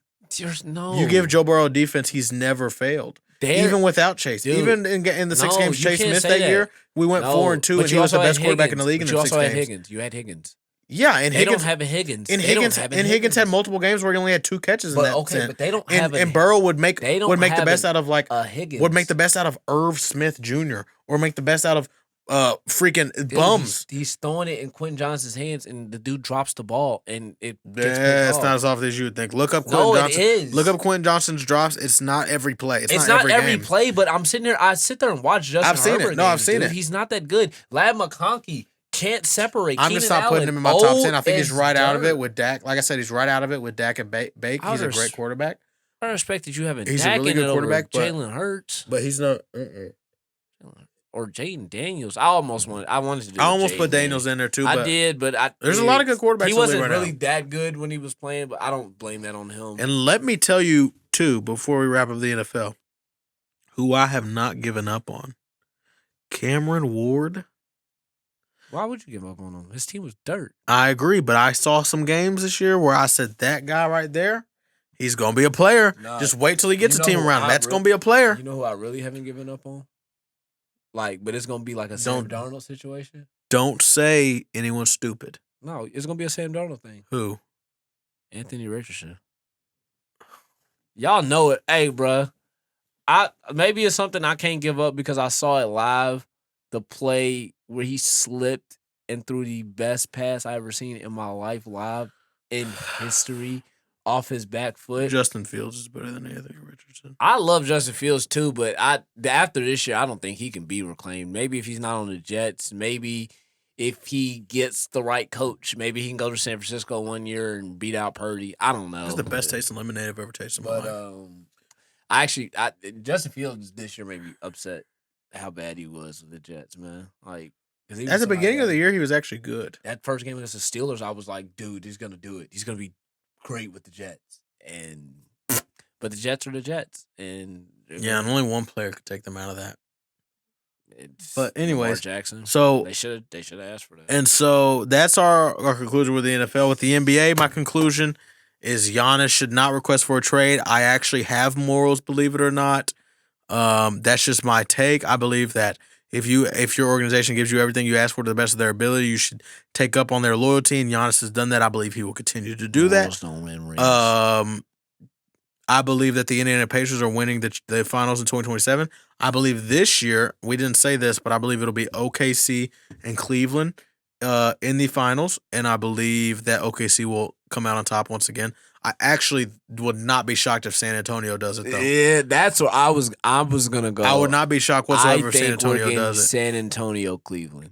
Yeah, I just hope that Wemby can stay healthy. If Wemby's healthy during the playoff run, Yeah. what I've seen, I wouldn't be shocked. Chet cannot hold Wemby No, I agree. at all. And I mean, to me, no one can. Did you see that? Did you see that game last night? Did you happen to see anything from it?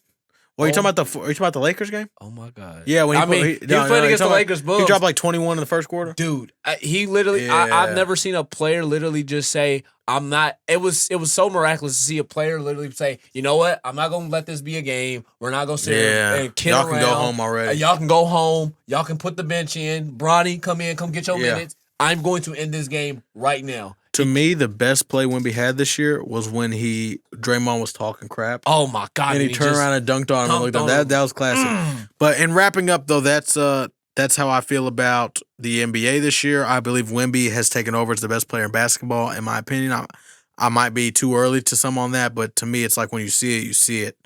And so that's how I feel about that. And all in all, this was, like I said, a really good NFL season. One of the best. It was great to see something new and not One of the best is Chiefs kind of a win. stretch.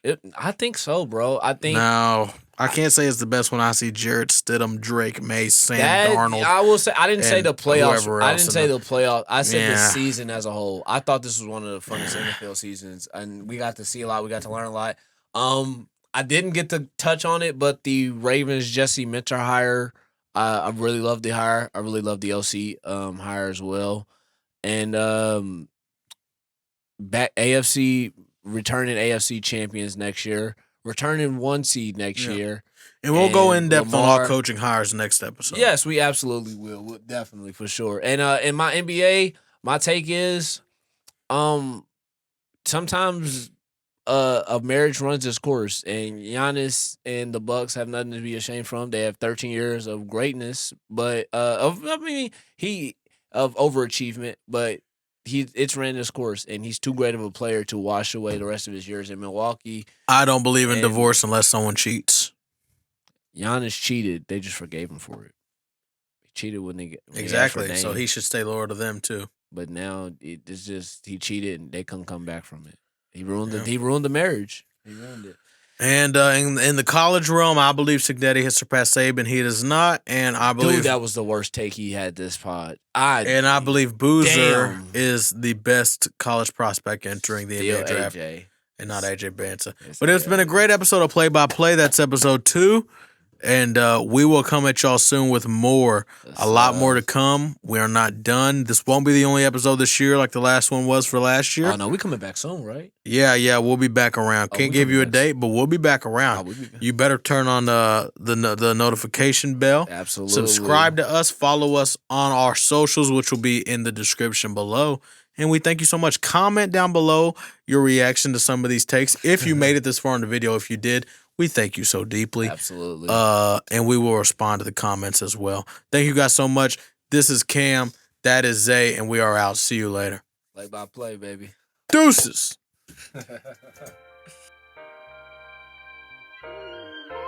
I drink drinking on my own.